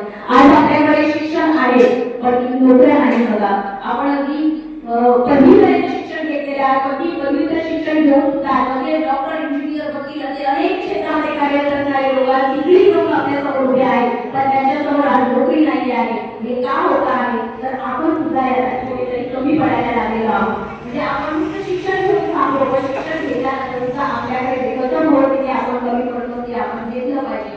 दुसरं म्हणजे आज आपल्याकडे जे मूल्य स्किल बेस्ड शिक्षण दिलं गेलं पाहिजे त्यात ते दिलं जात नाही आहे. आपण ग्रॅज्युएशन केलं की बाहेर पडतो पण स्किल नाही ना आपल्याकडे, कौशल्य नाही आपल्याकडे. त्यामुळे सुद्धा अशा पद्धतीचं शिक्षण आपल्यासोबत आलं पाहिजे, ते शिक्षण येताना दिसत नाही आहे. आणि दुसरी म्हणजे आजही आपण शिक्षण घेतलं तरी सुद्धा एखाद्या संस्थेमध्ये एखाद्या कार्यामध्ये जायचं असेल तर तिथे सुद्धा आपली गुणवत्ता जी आहे ती गुणवत्ता ढासळत गेलेली आहे. तर आपल्या गुणवत्तेला मोल राहिलेला नाही आहे. तर आज तुझ्या गुणवत्तेपेक्षा तुझ्या पैशाला जास्त महत्त्व आलेलं आहे.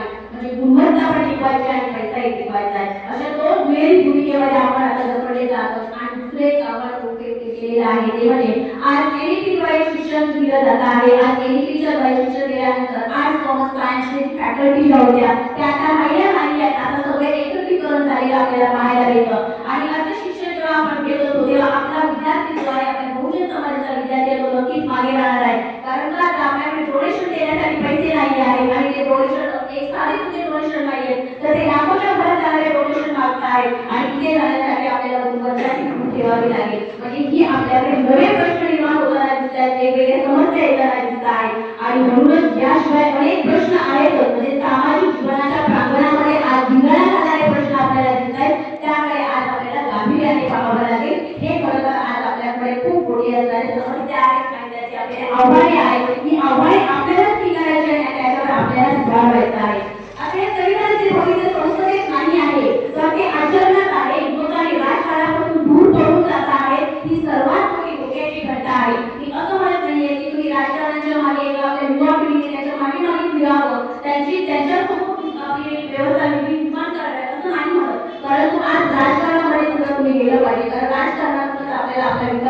साधता येतो आहे. पण संविधान वाचणे, संविधान समजून घेणे आणि त्यानुसार आपण आचरण करणे ही खऱ्या अर्थाने आपली सेवा होऊ शकते आहे. संविधानात टिकविण्यासाठी केवळ कायदे पुरेसे नाही आहेत, तर संविधानाचे संस्कार गरजेचे आहेत आणि ते संविधान आपल्याला जपायचं आहे. संविधान नक्कीच भारताचे स्वप्न पूर्ण करेल यात मात्र किंवा शंका नाही आहे.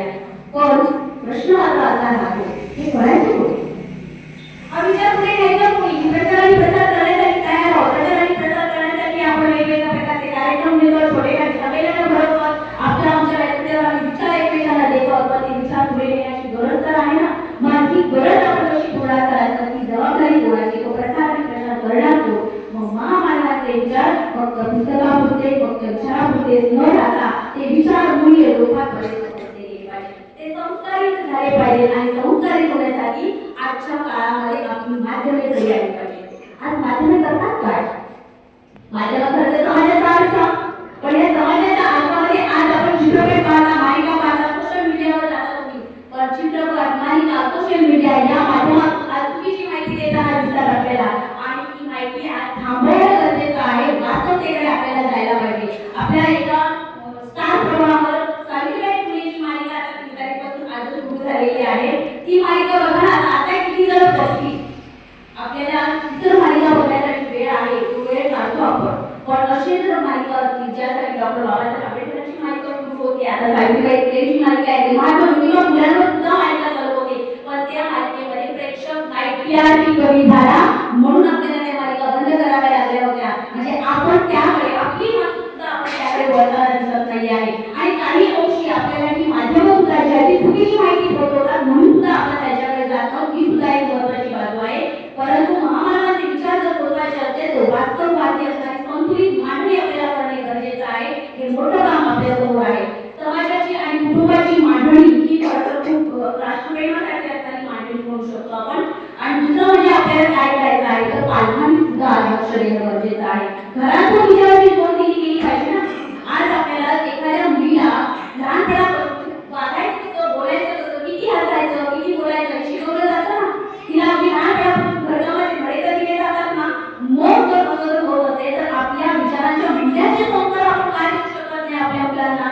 मग आपल्या विद्यार्थी शाळेत महाविद्यालयामध्ये गेल्यानंतर ते पाठीचे जे शिक्षक आहेत, ते प्राध्यापक आहेत, ते त्यांच्यावर मूल्य संस्कार करतील असं न म्हणता आपण सुद्धा आपल्या बालकांना घरातून विचारांची जोड दिली पाहिजे. मूल्य आत्मसात करण्यासाठी त्यांना प्रोत्साहित केलं पाहिजे.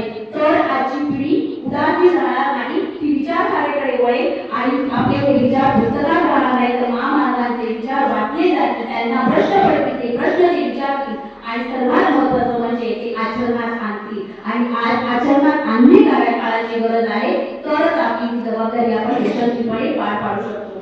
महामानवाच्या विचारांची प्रचार आणि प्रसाराची जबाबदारी जेव्हा आपण सर्वांची आहे असं जेव्हा आपण म्हणू तेव्हा सरकार, शिक्षण संस्था, माध्यमे, समाज, कुटुंब आणि आपण स्वतः, कारण महामानवाच्या फोटोला फक्त हार घालून चालणार नाही तर त्यांच्या विचारांना आपल्या जीवनामध्ये बळकट स्थान देण्याची आज नितांत गरज आहे. आणि म्हणूनच जाता जाता असं म्हणेल की विचार आपण जिवंत ठेवूया, राष्ट्र मजबूत करूया, युवा पिढी सक्षम करूया. कारण महामानवाच्या विचारधारेचा प्रचार आणि प्रसार करण्याची जबाबदारी एका सरकारची नाही, एका वर्गाची नाही, एका पिढीची नाही, ती आहे माझी, तुमची आणि आपल्या सर्वांची.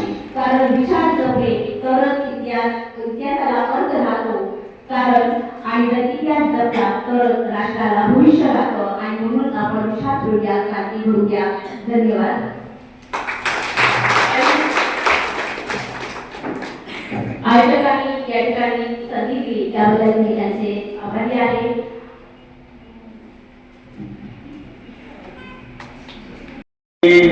आजपर्यंत आम्ही कार्यक्रम करतो आहोत या ठिकाणी, महिलांची एवढी फार मोठी उपस्थिती आहे आणि खास करून जे काम या महिलांसाठी केलेलं आहे ते आजरामर आहे. आणि आता मॅडमने सांगितले की ही जबाबदारी आलेली आहे की विषमता नष्ट करण्यासाठी, समता प्रस्थापित करण्यासाठी एवढ्या महामानवाने आणि महामातेने आपली संपूर्ण हयात घालवली आहे की खास करून फक्त आपल्यासाठी. त्याचे फायदे आपण घेतो आहोत. मग आता हे तिकडे कुणाच्या हातात आहे, ही कुणाची जबाबदारी आहे? ती तुमची जबाबदारी आहे, आमची जबाबदारी आहे, सर्वांची जबाबदारी आहे. तरच आजचं जे म्हणताय की संविधानाबाबत जे काय घर काढताय ती जबाबदारी आपली आलेली आहे. त्यामुळे तुम्ही जे टीव्हीवर सातत्याने अगदी बघत असता, जे मालिके बघत असता, चित्रपट बघत असता, ते थोडेसे आता आपल्या मुलांकडे लक्ष देणे, केंद्रित करणे महत्वाचं आहे. तरच आपण भावी पिढीला न्याय देऊ शकतो. म्हणूनच ज्या मातेची आम्ही आज जयंती साजरी करतो ते तुमच्या आमच्यासाठी आपलं रक्ताचं पाणी केलेलं आहे. ही जबाबदारी आपली आलेली आहे. म्हणून आजच्या व्याख्याता सीमा मॅडम यांना या सगळ्यांच्या वतीने धन्यवाद व्यक्त करतो. आणि या ठिकाणी शुभेच्छा पत्र आलेले आहेत काही जणांचे. या ठिकाणी सर्वांनी सर्वांनी विनंती करतो शुभेच्छा पत्र या ठिकाणी आपण वाचन करायचं आहे.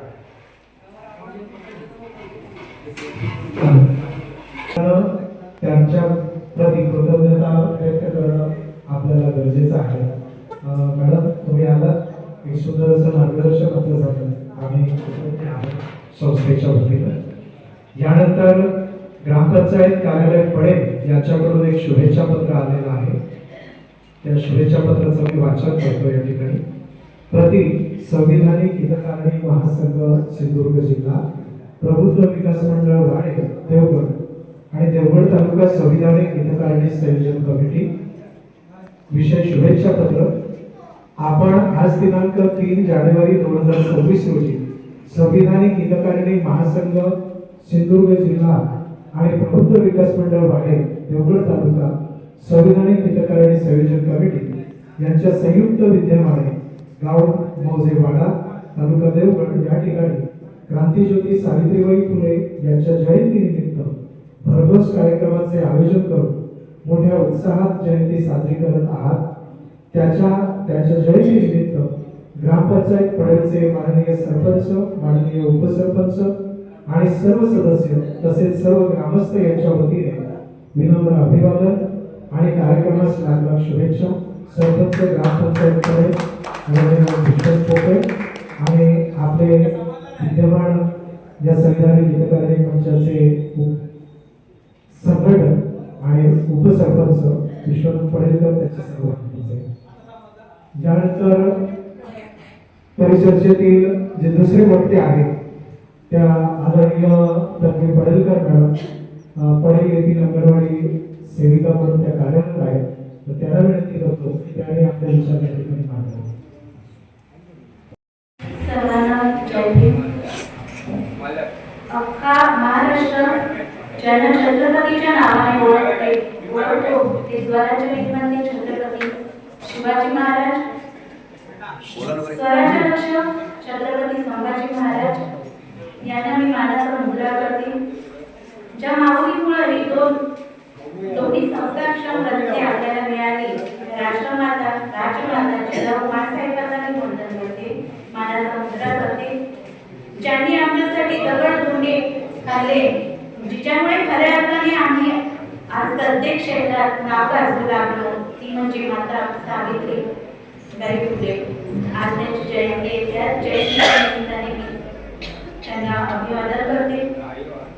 तसेच ज्यांनी या भारतामध्ये स्त्री शिक्षणाची मुहूर्तमेढ रोवली ते म्हणजे क्रांतीसूर्य महात्मा ज्योतिबा फुले यांना मी वंदन करते. त्याचप्रमाणे ज्यांनी या भारताची राज्यघटना तयार केली आणि सर्वांना समान असे हक्क अधिकार दिले ते म्हणजे विश्वरत्न डॉक्टर बाबासाहेब आंबेडकर यांना मी सुद्धा वंदन करते. तसेच ज्या माऊलीमुळे आज भारतीय राज्यघटना तयार केली गेली ती म्हणजे माता रमाई. तिच्या त्यागातून ही राज्यघटना तयार झाली. त्यांना सुद्धा तिच्या मातेला वंदन करते. आज संविधानिक हितकारणी महासंघ सिंधुदुर्ग आयोजित स्त्री मुक्ती दिन, विजय दिन आणि क्रांती ज्योतिबाई फुले जयंती हा संयुक्त कार्यक्रम इथे आयोजित होत आहे. या कार्यक्रमाला उपस्थित असलेले विचार मंचावरील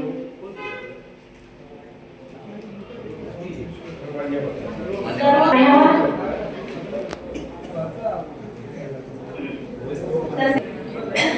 इथे उपस्थित असलेल्या सर्व माता भगिनी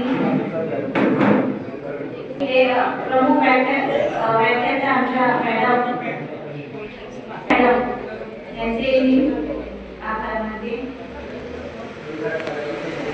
कार्यक्रम म्हणून जमलो नाही तर प्रश्न ऐकण्यासाठी इतिहासाचे आपल्याला विचारलेले प्रश्न ऐकण्यासाठी आपण इथे एकत्र आहोत. आज सावित्रीबाई फुले यांची जयंती आहे आणि बालिका दिनही आहे. पण ज्या स्त्रीने मुलींना शिकवण्यासाठी आपले संपूर्ण आयुष्य पणाला लावले, जिच्या नावाने आज बालिका दिन साजरा करतो, आजही बालिका ती खरंच सुरक्षित आहे का, सन्मानात आहे का, की अजूनही ती सहन करत आहे, हा प्रश्न आपल्या स्वतःलाच विचारावा लागेल. त्या काळात मुलींना शाळेत पाठवणे पाप मानले जाईल. शिक्षणाचा स्त्रियांना अधिकार नव्हता. स्त्रीने शिकणे म्हणजे समाज व्यवस्थेविरुद्ध बंद मानले जायचे. त्यांना माहित होतं की स्त्रिया शिकल्या सबला झाल्या तर या कर्मठांचा तबला वाजवल्याशिवाय राहणार नाही. असाच एक प्रसंग आहे. सावित्रीबाई एकदा बाजारात जात होत्या. बाजारात जात असताना एका ख्रिस्ती मिशनरांनी त्यांना एक पुस्तक दिले आणि त्या शिकल्या नसल्यामुळे त्यांना ते वाचता आले नाही. मग हे काय आहे, मला हे जाणून घ्यायचे. ही जिज्ञासा निर्माण झाली आणि जिज्ञासा निर्माण होण्याचे दुसरे नाव म्हणजे सावित्रीबाई फुले. 18वे शतक होता, पण त्या शतकात मनुस्मृती हा ग्रंथ होता आणि त्या ग्रंथात सांगितले होते की स्त्रिया या नरकाचं द्वार आहे. स्त्री शिकली तर तिचा नवरा मरेल.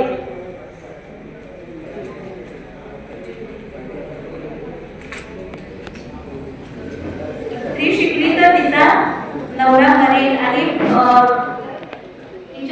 ती शिकली तर तिच्या ताटात काळ्या पडतात. ज्योतिरावांना ती विचारते की खरंच स्त्री शिकली तर तिच्या ताटात काळ्या पडतात का? ज्योतिरावांनी सुंदर असे उत्तर दिले की या अक्षरांच्या आळ्या होतात की नाही हे तुला त्यावेळेस समजेल ज्यावेळी तू अक्षरे वाचशील. ती होती त्यांच्या विचारांची क्रांती आणि या विचारांच्या क्रांतीतून स्त्री शिक्षण जन्माला आले. सावित्रीबाई फुले हे केवळ इतिहासातील केवळ एक नाव नाही, त्या समाजाच्या छातीत पेटलेली एक आग आहे. सावित्रीबाईंनी समाजाच्या डोळ्यात डोळे घालून विचारले, शिक्षण पाप असेल तर अज्ञान पुण्य कसे असेल? हे प्रश्न फक्त विचारले नाही तर आपल्या कृतीतून त्यांनी त्याची उत्तरं दिली आहेत. आणि हे या सावित्रीबाईंचे आपण कार्य आणि त्यांचे विचार आपण पुढे आपण हे समाजापर्यंत पोहोचवले पाहिजे. हे आपले काम आहे. एवढं बोलून मी इथेच थांबते. धन्यवाद. हा कार्यक्रम आम्ही संपवणार आहोत. या ठिकाणी अगदी शांततेने थांबला आणि ऐकतात त्याबद्दल मी तुमचे आभारी आहे. फक्त एकच कार्यक्रम आहे, आभार प्रदर्शन आणि फक्त अध्यक्षीय भाषण. आणि मी समजतो की का आता वेळ झालेली आहे. मी अध्यक्षीय भाषणासाठी ते सारांश घेऊन आपण व्यक्त व्हावं अशी विनंती करतो.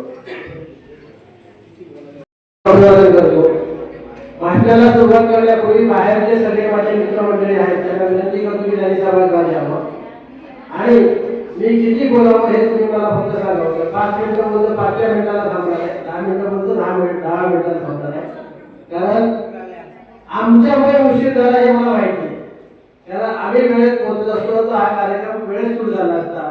पण खरं सांगायचं होतं जवळपास मी 100 किलोमीटर आणि जाधव सर 140 किलोमीटर असा प्रवास करून आम्ही इथे पोहोचलेलो आहोत. त्याच्यात आपल्या देवगडचा विकास काम जोरात सुरू आहे. रस्त्याची जी काम सुरू आहे त्यामुळे थोडासा आम्हाला उशीर झाला. तुमच्या सगळ्यांची मी त्याबद्दल माफी मागतो. दिलगिरी व्यक्त करून चालणार नाही त्यामुळे माफी मागतो. विचारमंचावर उपस्थित आजच्या या आमच्या संविधानिक विधेयकाने महासंघाचे कार्याध्यक्ष जाधव सर, जिल्हा संघटक आणि माजी समाज कल्याण अंकुशराव जाधव, महासचिव गौतम बोरकर या विचारमंचावर त्याने आपलं अत्यंत उत्कृष्ट मार्गदर्शन केलं. या प्राध्यापक सीमा आळकर, या मंडळाचे अध्यक्ष पी.के. वाडेकर, उपस्थित सर्व संविधानिक विधेयक आणि महासंघाचे तालुका जिल्हा पदाधिकारी तसेच ज्या देवगड तालुक्याने हा कार्यक्रम यशस्वी करून दाखवला त्या देवगड तालुक्याचे तमाम संविधानिक घटकांनी महासंघाचे आणि देवगडच्या धार्मिक संघटनेचे पदाधिकारी या सर्वांचे संविधानिक घटकांनी महासंघ म्हणून आभार मानतो. सर्वप्रथम दोन गोष्टी या ठिकाणी तुम्हाला सांगितल्या पाहिजे. त्या म्हणजे संविधानिक घटकांनी महासंघाची निर्मिती ही जो एक मुद्दा शेवटचा सीमाताईने मांडला त्या मुद्द्याला अनुसरून झालेली आहे. आम्ही विविध राजकीय पक्षामध्ये काम करणारे मी अत्यंत जबाबदारीचा एक विचार करतो की एकमेकांची तोडण न बघणारे असे कार्यकर्ते जेव्हा महापुरुषांचा वैचारिक वारसा कोणी न्यायचा, सामाजिक वारसा कोणी न्यायचा, त्यांचा शैक्षणिक वारसा कोणी न्यायचा या सगळ्याची चर्चा होते. तसंच महापुरुषांचा राजकीय वारसा कोणी न्यायचा या मुद्द्याची चर्चा पण झाली पाहिजे. साहित्य मी आम्हाला यासाठी मानले जे म्हणतं की राजकारणात या त्याच्या विशेषतः वक्ते असे म्हणतात की राजकारणापासून लांब. माझं असं म्हणणं आहे की जर आपल्याला आपल्या समाजातल्या महामानवांच्या कृतीचा, विचाराचा, आचाराचा जर विचार करायचा असेल, त्याचं मंथन करायचं असेल, त्याचं चिंतन करायचं असेल तर सर्वप्रथम त्याने कोणकोणती भूमिका कोणत्या कोणत्या प्राप्त परिस्थितीत घेतली याचं अवलोकन केलं पाहिजे. मुद्दा क्रमांक 1. दुसरा मुद्दा असा की जर आजही रामायण महाभारताच्या कथा आपल्या मुलांना काही वर्ग सांगत असेल तर फुलेंचं, सावित्रीबाई फुलेंचं, राष्ट्रमाता जिजाऊंचं, शिवाजी महाराजांचं, संभाजी महाराजांसोबतच बाबासाहेबांचं, भीमाईचं, रमाईचं गोष्टी रूपाने चिंतन आणि म्हणत आपण आपल्या मुलांना सांगितलं पाहिजे. ती खऱ्या अर्थाने आपल्या चळवळीसाठीची आजची गरज आहे. आपण काय करतो, आज हा कार्यक्रम खरं म्हणजे 3 दिवसांचं औचित्य साधून आपण गेलो, ज्यामध्ये 25 डिसेंबर 1927 मध्ये बाबासाहेबांनी शुद्ध प्रार्थना करवी प्रत्येक मनुस्मृतीच्या श्लोकाचा अर्थ सांगत मनुस्मृतीचं दहन केलं. कारण ती आचारसंहिता होती. मनुस्मृतीचे दहन हे फक्त केलं म्हणून सांगून आपण थांबलो तर ते अर्धवट ज्ञान असेल. बाबासाहेबांनी मनुस्मृती जाणली की केवळ तो एक बाळ आहे, तो जुना धर्मग्रंथ आहे म्हणून जाणली नाही, तर चातुर्वर्ण चिंतामणी नावाच्या ग्रंथातून किंवा मनुस्मृतीमधून बाबासाहेबांच्या अगोदर सुद्धा अनेक लोकांनी स्त्रीने कसं वागायचं, पुरुषाने कसं वागायचं, मराठ्याने कसं वागायचं, ब्राह्मणाने कसं वागायचं, शूद्राने कसं वागायचं, वैश्याने कसं वागायचं आणि अतिशूद्राने कसं वागायचं याची आचारसंहिता त्या पुस्तकामध्ये होती. तो ते ग्रंथ जो माणसाचा माणूस पण नाकारतो, स्त्रियांचा माणूस पण नाकारतो, स्त्री ही माणूस आहे हे तो नाकारतो. त्या धर्मग्रंथाची बाबासाहेबांनी होळी केली. आणि एक मुद्दा आपण सगळ्यांनी समजून घेतला पाहिजे की बाबासाहेब एक गोष्ट जाणतात तेव्हा दुसरी गोष्ट मला आणतात. जेव्हा बाबासाहेब मनुस्मृती जाणतात तेव्हा बाबासाहेब संविधानाची पायाभरणी सुद्धा करत आहेत. जे आपल्याला वाटतं की बाबासाहेब संविधान 1950 मध्ये देत आहेत पण त्याची पायाभरणी 1927 मध्ये करत आहेत. या सगळ्या गोष्टीचं अवलोकन आपण केलं पाहिजे, या सगळ्या गोष्टीची संगती लावली पाहिजे आणि ती जबाबदारी आणि ते आव्हाने आपल्यासमोर असतात. खरं म्हणजे तो विषय ठरला आहे आणि तो इतका व्यापक आहे त्याच्या प्रत्येक शब्दावर आपल्याला तासनतास बोलता येऊ शकतं. आणि हे बोलणं इतकं आवश्यक आहे की आपल्या तरुण पिढीला आता इन्फॉर्मेशन टेक्नॉलॉजीच्या युगामध्ये प्रचंड ज्ञान समोर आहे पण नेमकं काय घ्यायचं तेच त्यांना माहिती नाही. त्यांना 30 सेकंदाची रील महत्वाची वाटते. ज्या रीलमध्ये पुढे काय घडणार आहे 30व्या सेकंदाला संपणार आहे पण त्याच्याबद्दल जर माहिती काही नाही त्याला वाटतं त्याच्यानंतर पुढची रील वेगळी आपल्याला वेगळं काहीच नसतं. पण जर तुम्हाला इन्फॉर्मेशन टेक्नॉलॉजीच्या युगामध्ये अँड्रॉइड मोबाईलचा आणि जर तुम्हाला नेटचा चांगला वापर करायचा असेल तर बाबासाहेबांचं पुस्तकं, महात्मा फुलेंची पुस्तकं, महात्मा फुलेंचे विरोधी विचार, जसं मी आता या ठिकाणी आवर्जून सांगेन की आपल्याला केवळ महामानवांमध्ये जे नावं माहिती आहेत तेवढ्याच नावांचा विचार करून चालणार नाही. आपल्याला केळुसकर मुलींचा विचार करावा लागेल. आपल्याला ज्या तात्यासाहेब परबळांनी जातीभेद विवेचना नावाचा पहिला ग्रंथ लिहिला जे बाबा फुलेंच्या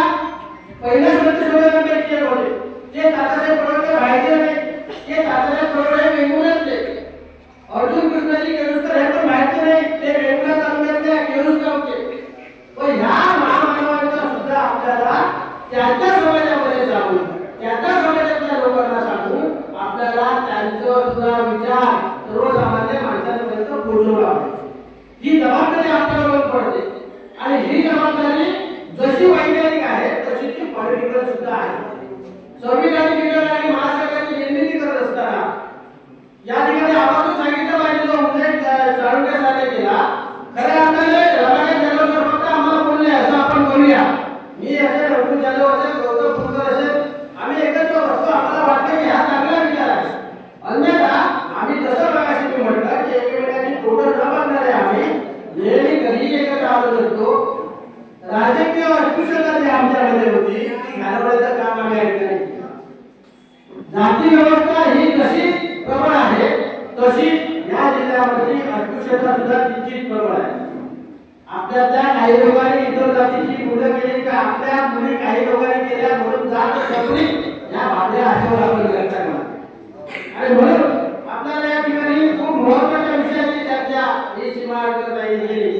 पण एक गोष्ट लक्षात ठेवली पाहिजे की आपल्या जबाबदारीमध्ये दोन महत्त्वाचे मुद्दे आहेत.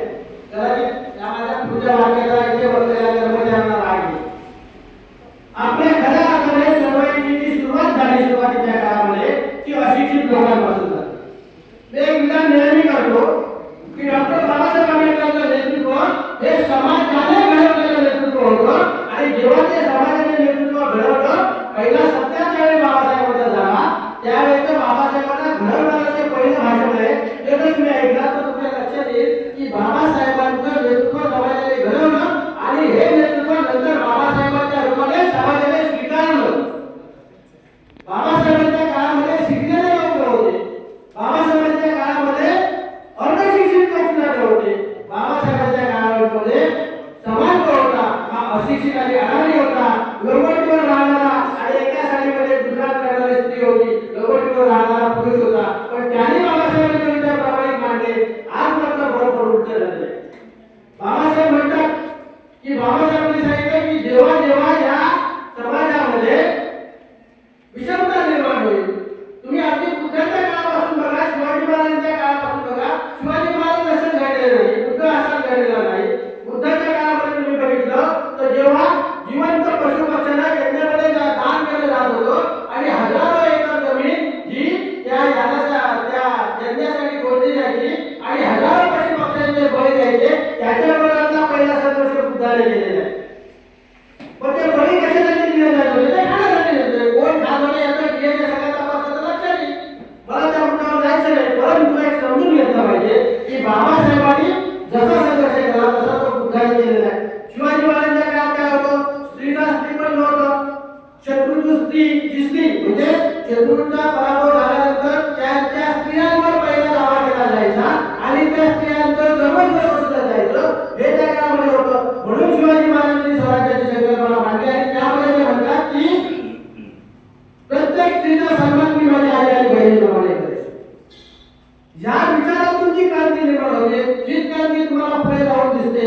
तीच क्रांती तुम्हाला पुण्यामध्ये दिसते. तीच क्रांती तुम्हाला शाहू महाराजांमध्ये दिसते. तीच क्रांती पुढे जाऊन तुम्हाला ही बाबासाहेबांमध्ये दिसते. आपण हे सांगितलं पाहिजे की या खारेपाटणमध्ये तुमच्यापासून काही अंतरावर असलेल्या खारेपाटणमध्ये गाडगे महाराजांचं शेवटचं भाषण झालेलं आहे.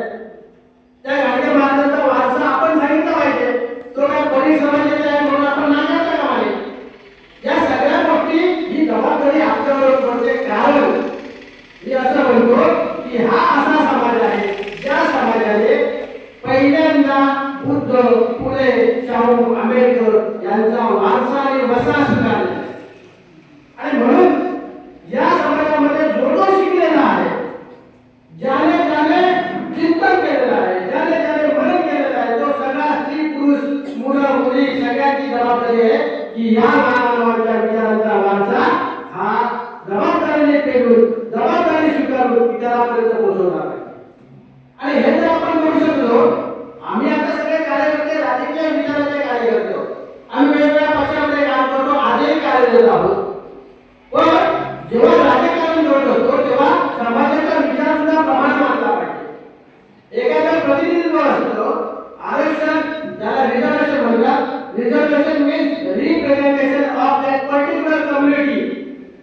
तुमच्यापैकी एखादा नोकरीला लागला तो कुठल्याही नोकरीला लागतो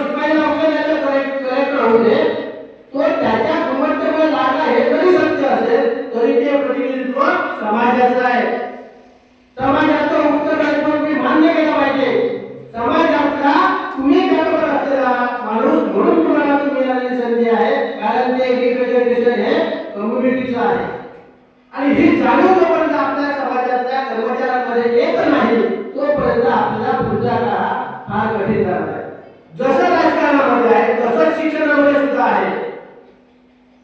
शिक्षणामध्ये समजा तुम्हाला IIT, IIM यासारख्या ठिकाणी जर संधी मिळाली असेल, तुम्हाला कलेक्टर होण्याची संधी मिळाली असेल, तुम्हाला एखादा मोठा अधिकारी होण्याची संधी मिळाली असेल, तर ती तुम्हाला त्या समाजाचा प्रतिनिधी म्हणून मिळालेली संधी आहे. तुमचा वैयक्तिक काही त्याच्यात हिस्सा नाही, फक्त तुम्ही पात्र आहात हीच तुमची कॅटेगरी आहे. त्यामुळे याचा मान आपण ठेवला पाहिजे आणि हाच वारसा पुढे जाऊन आपल्याला राजकारणामध्ये सुद्धा लागू झाला पाहिजे. एखादा सरपंच असेल, एखादा ग्रामपंचायत सदस्य असेल, एखादा पंचायत समिती सदस्य असेल, एखादा जिल्हा परिषद सदस्य असेल, आमदार असेल, खासदार असेल, मंत्री असेल, तर त्याने भान ठेवलं पाहिजे की मी जो काही आता आहे तो माझ्या समाजामुळे आहे. जर माझा समाज नसता तर मला आरक्षण मिळालं नसतं आणि जर आरक्षण मिळालं नसतं तर मी ते बसलो नसतो. ही जाणीव ज्यावेळी आपल्यामध्ये येईल तेव्हा निश्चितपणे पुढच्या काळामध्ये एखादा नगरसेवक असेल, ठीक आहे तुम्ही त्यावर फक्त आलाच निवडून मान्य आहे, पण समाजाच्या पुढे तुम्ही नाही, ही धारणा जोपर्यंत आपली होत नाही तोपर्यंत आपल्याला समाज हिताच्या काही गोष्टी करता येणार नाही. संविधानिक जगाने महाराष्ट्राने काय केलं तेवढं 2 मिनिटात सांगतो, अधिक वेळ घ्यायची माझी इच्छा नाही. संविधानिक जगाने महाराष्ट्रामध्ये देवगडपासून वैभववाडीपर्यंत ते जोरावरपासून वेगवेगळ्यापर्यंत सगळ्या जिल्ह्यामध्ये जे काम करणारे राजकीय विचाराचे कार्यकर्ते त्याला एकत्र करण्याचं आम्ही काम केलं. आमच्यावर टीका झाली, काही जणांनी मला भाजप झाली म्हटलं, हे सांगितलं पाहिजे, तर कळणार नाही. प्रश्न भाजप झालेचा नसतो, प्रश्न आहे माझ्या समाजाचे प्रश्न सोडवण्याचा.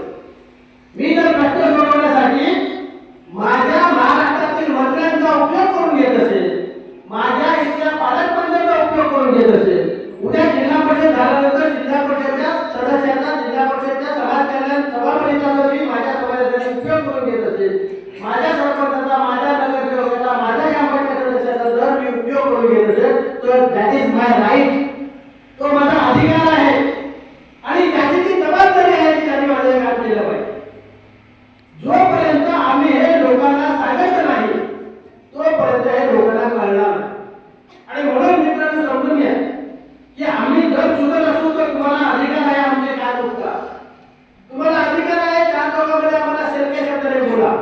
पण जर आम्ही चुकत नसू, आम्ही बरोबर जात असू तर केवळ आम्ही एखाद्या मंत्र्यांच्या सोबत गेलो, एखाद्या खासदारांच्या सोबत गेलो, एखाद्या समाज कल्याण सभापतीच्या सोबत गेलो म्हणून आम्ही वाईट आहोत असं जर पण भासवत असेल तर त्याची नैतिकता आणि त्याची मूल्ये तुम्ही तपासली पाहिजे. आमचीही तपासा, आमचा जाहीर अहवाल आहे. जसं आम्ही आज बोललो की संविधानिक हितकारी महासंघ हा संपूर्ण जिल्ह्यामध्ये व्यापक अर्थाने एकत्र समाजाला एकत्र करण्याचा मंच आहे. हा कोणाला राजकारण करण्यासाठी निर्माण केलेला मंच नाही. आणि म्हणून जेव्हा मी हा विचार मांडला की हा कार्यक्रम देवगडमध्ये व्हावा, आमचा उद्देशच असा होता. नाहीतर आम्ही हा कार्यक्रम बाकी कुठे घेऊ शकलो असतो. आणि तिसरी गोष्ट, कोणालाही काउंटर करणारा संविधानिक हितकारी महासंघाचा बिलकुल अजेंडा नाही. आमचं असं म्हणणं आहे की या जिल्ह्यामध्ये जे जे बुद्धिवादी आहेत त्या सर्वांना एकत्र करायचं. संत तुकारामांचा अभंग आहे, जे जे आपणाशी खावे ते इतरांशी सांगावे, शहाणे कर्म सोडावे सगळे जग. राजकारणाचं जे काही आम्हाला कळतं, समाजकारणाचं जे काही आम्हाला कळतं, धर्मकारणाचं जे काही आम्हाला कळतं ते समाजातल्या सर्वसामान्य माणसाला सांगायचं, किती स्वीकारायचं, किती आचरायचं, किती सोडून द्यायचं हे त्याचं त्याने करून दे. आम्ही फक्त यासाठी समाजाने राहू की आम्ही तुम्हाला सांगितलं. आज देवगडमध्ये तोच आमचा संविधानिक हितकारी महासंघाचा विचार देवगडमधल्या तमाम नागरिकांपर्यंत पोहोचावा हा आमचा उद्देश होता. आणि म्हणून आमचा कार्यक्रम घेतला. आता पुन्हा एकदा सांगतो की शिकलेल्या सवरलेल्या लोकांसोबतच या जिल्ह्यातल्या कर्मचाऱ्यांची, मग ते रिटायर झालेले असतील किंवा आता सर्व्हिसमध्ये असतील किंवा भविष्यात येणारे असतील, या सगळ्यांची मोठी जबाबदारी आहे की तुम्ही या समाजातले बुद्धिजीवी वर्ग आहात. बाबासाहेबांनी तुम्हाला इंटेलेक्च्युअल पर्सन्स म्हणून संबोधलेले आहे. तुमच्यासाठी जी काही साधन सुविधा बाबासाहेबांनी प्रोव्हिजन मध्ये करून ठेवलेली आहे, जी प्रोव्हिजन बाबासाहेबांनी करून ठेवलेली आहे, तो केवळ पगार घ्या आणि हप्ते द्या म्हणून घरी झोपा याच्यासाठी नाही. किंवा रिटायर झालो, माझी जबाबदारी संपली, मी 58 वर्ष नोकरी केली, आता बस झालं, मी लय मोठं काम केलं. अरे बाबा, तेव्हा तू काम करत होता, तेव्हा तू पगार घेऊन सर्व्हिस करत होता, आता तुझं काम सुरू झालं. आता तुझी जबाबदारी आहे. आता त्या जबाबदारीचे भान घेऊन गावागावात गेला. तुझ्याकडे 4 पैसे आहेत, तू जाऊ शकतो. साधं चुलीचा तुझ्याकडे आहे. तुझ्याकडे बघून या समाजाची प्रतिमा सांगितली जाते. जेव्हा सुप्रीम कोर्टामध्ये जेव्हा सांगितलं गेलं की हा समाज फार सुधारलेला आहे, त्यांचे बंगले बघा, त्यांच्याकडे 4-4 गाड्या आहेत, त्यांचे फ्लॅट बघा, तेव्हा समाजाचा सर्वसामान्य माणसाकडे नव्हते हे सगळं. 1% नोकरीला असलेल्या माणसाचं प्रतिनिधित्व करणारे कर्मचारी वर्ग तुमचा आदर्श घेऊन या ठिकाणी समाजाचं हे this is the idol of society असं सांगितलं गेलं. समाज कल्याण समाजाचा आपलं प्रतिनिधी आहे. कारण आपला लोकांचा वाडीच्या एंट्रीला किंवा गावाच्या एंट्रीला त्याचं घर असतो आणि त्यानंतर बघा हे बौद्धांचं घर आहे आणि ते घर जेव्हा बघतात तेव्हा बाकीचे म्हणतात अरे बौद्ध इतके पुराणे इतकं सुंदर घर आहे त्यांचं. खरंच आहे, पण त्याच्या आधारे सर्वसामान्य माणसाचा जो शेवटचा माणूस आहे त्याचा विचार जर होत असेल तर ते चुकीचं आहे. त्यावेळी सुद्धा मॅडम आपण भूमिका घेतली पाहिजे होती. जर वर्गीकरणाची भूमिका सुप्रीम कोर्ट लागू करतं त्यावेळी भूमिका घेऊन आपण बोललं पाहिजे होतं, कारण जबाबदारी होती तुमची. हे जर आपण बोललो नाही तर सर्वसामान्य त्यांच्यापर्यंत आरक्षण पोहोचलं नाहीये. ज्याला भविष्यामध्ये आपल्या ज्या पिढी आहेत आता ते 2-5-7 वर्षाची मुलं आहेत त्यांच्यासाठी डोक्यात शिल्लक राहणार नाही, ही जबाबदारी आपली. तर जेव्हा जेव्हा समाजामध्ये चुकीच्या गोष्टी घडत असतात तेव्हा जेव्हा आपण उभं राहणं आणि समाजाच्या हिताच्या दृष्टीने प्रयत्न करणं ही आपली जबाबदारी आहे. अधिक बोलणं माफ करा. आपल्या सर्वांची काय झालं ते थोडंसं सांगितलं पाहिजे तुमच्या माहितीसाठी की जेव्हा आम्ही सर्वप्रथम आदरणीय पालकमंत्री विजयजी राणे साहेब उपस्थितीत 26 जुलैला एक मेळावा घेतला. वंचित सर्व म्हणजे आपण सगळ्यांना बोलतो तरी आपण त्याला स्पेसिफिकेशन दिलेलं होतं. आमच्या ज्या समस्या आहेत विशेषतः बौद्ध आणि पूर्वसमितीचा महाल या दोघांना आपण जास्तीत जास्त त्या ठिकाणी बोलावलं आणि तिथे आपण काही प्रश्न मांडले. 15% निधीचा प्रश्न मांडला. वाड्यावरची नावाची कदाचित या देवगड पट्ट्यामध्ये कमी असतील परंतु माझ्या वेगवेगळ्या तालुक्यामध्ये जाती भाषेचं नाव आहे. म्हणजे बस स्टॉपचं नाव सुद्धा महातळी काय शिरोड आहे लेडीचं महातळी हे बस स्टॉपचं नाव आहे. म्हणजे तिकीट काढण्याने काय मागावं हा सुद्धा प्रश्न आहे. मग अशा गोष्टी ज्या होत्या मला या ठिकाणी अभिमानाने एक गोष्ट सांगितली पाहिजे की पालकमंत्री आणि सन्माननीय समाज कल्याण मंत्री संजय शिरसाट यांच्या उपस्थितीत 17 सप्टेंबरला आमच्या एक मीटिंग झाली. आम्ही सगळे होतो. 17 सप्टेंबरच्या त्या मीटिंगमध्ये अर्धा तास मीटिंग झाली. 15 मिनिटं आम्ही सगळे एकीकडे महासंघाचे पदाधिकारी बोलत होतो. त्याच्यानंतर 10 ऑक्टोबरला म्हणजे सप्टेंबरला मीटिंग होती 17 सप्टेंबरला आणि 10 ऑक्टोबरला या सिंधुदुर्ग जिल्ह्यातील अनुसूचित जातीची जी जातीवाचक नावे आहेत ते बदलण्याचा निर्णय पालकमंत्र्यांनी घेतला आणि सगळ्या जिल्ह्यामध्ये जातीवाचक नावं बदलली गेली. 192 वस्त्यांची नावं आणि 25 रस्त्यांची नावं आम्ही बदलली. आता तुम्हाला एवढे मला वाटत नाही जेवढे प्रस्ताव आले तेवढ्यांचे बदलले. हे जर आम्ही आपापसामध्ये भांडत राहिलो होतो तर झालं असतं काय याचा विचार काही लोकांनी केला पाहिजे. धन्यवाद. धन्यवाद सर. या ठिकाणी संविधानिक हितधारणी महासंघ सिंधुदुर्ग या संस्थेची काय भूमिका आहे ती का निर्माण केलेली आहे त्याचा सारांश केली.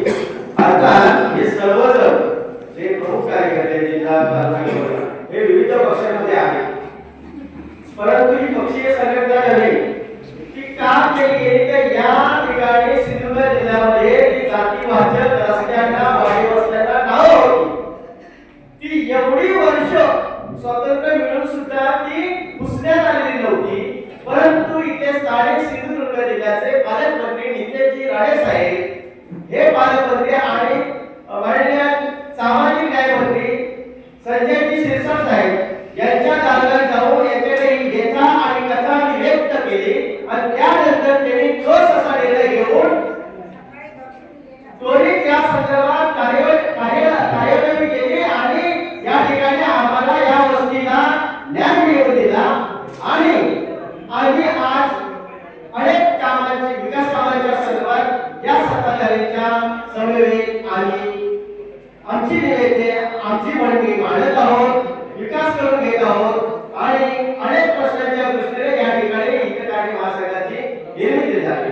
मी या ठिकाणी महत्वाचा मुद्दा घेऊन आलेलो आहे. या ठिकाणी जे जिल्ह्याचे कार्यकर्ते आहेत त्या सर्व मान्यवरांचे, त्याचप्रमाणे आजचे वक्ते, स्थानिक मंडळ आहे, वाडा मंडळ याचेही या ठिकाणी या खुर्च्या अवेलेबल करून दिलेले आहेत. जे या मराठी शाळेतून वाडा मराठी शाळा नंबर 1 यांच्याकडून मिळालेले आहेत. देवगडचे सर्व संघटक, अंगणवाडी कार्यकर्त्या, सीआरपी, बचत गट महिला, तालुक्यातील विविध संघटनेचे प्रतिनिधी या ठिकाणी उपस्थित झाले आहेत, महिला प्रतिनिधी उपस्थित झालेले आहेत. या सर्वांचे मी या संस्थेच्या वतीने चौकामध्ये वाडा मुखामी सर्वांचे मी पुढे एकदा आभार मानतो, धन्यवाद व्यक्त करतो आणि हा कार्यक्रम करतो आहे की या ठिकाणी शासन दरबारी या वाडा गावाचं आणि या स्टॉपचं, एसटी स्टॉपचं तालुक्याचं नाव आहे आंबेडकर चौक म्हणून. परंतु आज एसटी बसल्यानंतर या ठिकाणी जे पारंपरिक आलेलं आहे या अशा नावाचा किंवा अशा उल्लेखांचा आपण काय म्हणूया ते संपुष्टात आलेलं आहे. ते कायद्याने बंधनकारक नाही, तो गुन्हा होऊ शकतो असं जातीवाचक इथे मुद्दामून लिहिलं जातं किंवा उल्लेख केला जातो. या गावाला या स्टॉपला चांभार घाटी म्हणून उल्लेख केला जातो. आता हे चांभार घाटी म्हणून पूर्वी होती, तिथे पूजाही घातली जाते, सत्यनारायणची महापूजा. त्यावेळी आता या पोलीस प्रशासनाला किंवा इथल्या गावातील सरपंचांना, पोलीस पाटलांना आम्ही सांगलेलं आहे की असे जातीवाचक उल्लेख करू नका. जर तसं केलं तर लोकांच्या भावनांचा विचार करा आणि हे जातीवाचक आपण हे संपुष्टात आलेले आहेत उल्लेख तेव्हा मेहरबानी करून स्थानिक जी यंत्रणा आहे जिल्हा प्रशासक आहे, या ठिकाणी पत्रकार आहेत, त्या पत्रकारांचे मी आभार मानतो. कारण इथे हे फक्त महाराष्ट्रात सिंधुदुर्गात साता समुद्रापलीकडे ही तुमची बातमी जाणार आहे. त्यामुळे या ठिकाणी जे चाललेलं आहे ते संपूर्ण जग पाहतो आहे. या सर्वांनी आपली मेहनत घेऊन हा कार्यक्रम यशस्वी केल्याबद्दल सर्वांचेच एकदा मी आभार मानतो, धन्यवाद व्यक्त करतो. या ठिकाणी स्थानिक मंडळाने आणि या संविधानिक महासंघाने या ठिकाणी बोलण्याची व्यवस्था केलेली आहे. घेऊन आपल्याला मार्गस्थ व्हावे. संविधानिक हितकारणी महासंघ या सिंधुदुर्ग जिल्ह्यातील सगळ्या राजकीय पक्षांनी एकत्र येऊन स्थापन केलेला एक महासंघ आहे. याचा उद्देशच असा आहे की सिंधुदुर्ग जिल्ह्यामधल्या विविध प्रश्नांच्या बाबत समाजामध्ये जागृती करणं आणि जे महामानवांच्या जयंती असतील, पुण्यतिथी असतील किंवा जे या समाजामध्ये अत्यंत महत्त्वाचे दिवस आहेत अशा दिवसांचं औचित्य साधून एक समाजामध्ये जागृती करणं हा आमचा उद्देश राहिलेला आहे. अलीकडच्या नजीकच्या काळात जर बघितलं आपण तर 25 डिसेंबर भारतीय स्त्री मुक्ती दिन अर्थात मनुस्मृती दहन दिन, 1 जानेवारी भीमा कोरेगाव शौर्य दिन आणि आज राष्ट्रमाता सावित्रीबाई फुले यांचा जयंती दिन असे 3 दिनांचे औचित्य साधून संविधानिक हितकारणी महासंघाने विशेषतः देवगड तालुक्यातील संविधानिक हितकारणी महासंघाच्या सर्व पदाधिकाऱ्यांनी एकत्रितपणे येऊन हा कार्यक्रम अत्यंत सुंदर पद्धतीने संपन्न केला. सर्वप्रथम मी या सगळ्यांचं अभिनंदन करतो. देवगडसारख्या ठिकाणी हा कार्यक्रम महासंघाच्या वतीने होत असताना या जिल्ह्यातील दोडामार्गपासून ते अगदी वैभववाडीपर्यंत हे सगळे कार्यकर्ते आज या ठिकाणी उपस्थित होते. हा कार्यक्रम हा महामानवांच्या विचारांचा ज्या पद्धतीने जागर आहे तसाच या जिल्ह्यामध्ये जे विविध संघटना आहेत, विविध पक्ष आहेत, त्या पक्षामधील कार्यकर्त्यांमध्ये नवचेत निर्माण करणारा आणि नवचैतन्य निर्माण करणारा असा हा कार्यक्रम आहे. महामानवांचे विचार आणि त्यांच्या कृती ह्या नेहमीच आमच्यासाठी आदर्श राहिलेल्या आहेत आणि म्हणून हा कार्यक्रम अत्यंत उत्साहाने या वाडा येथे सगळ्या कार्यकर्त्यांच्या प्रचंड मेहनतीने यशस्वी झाला.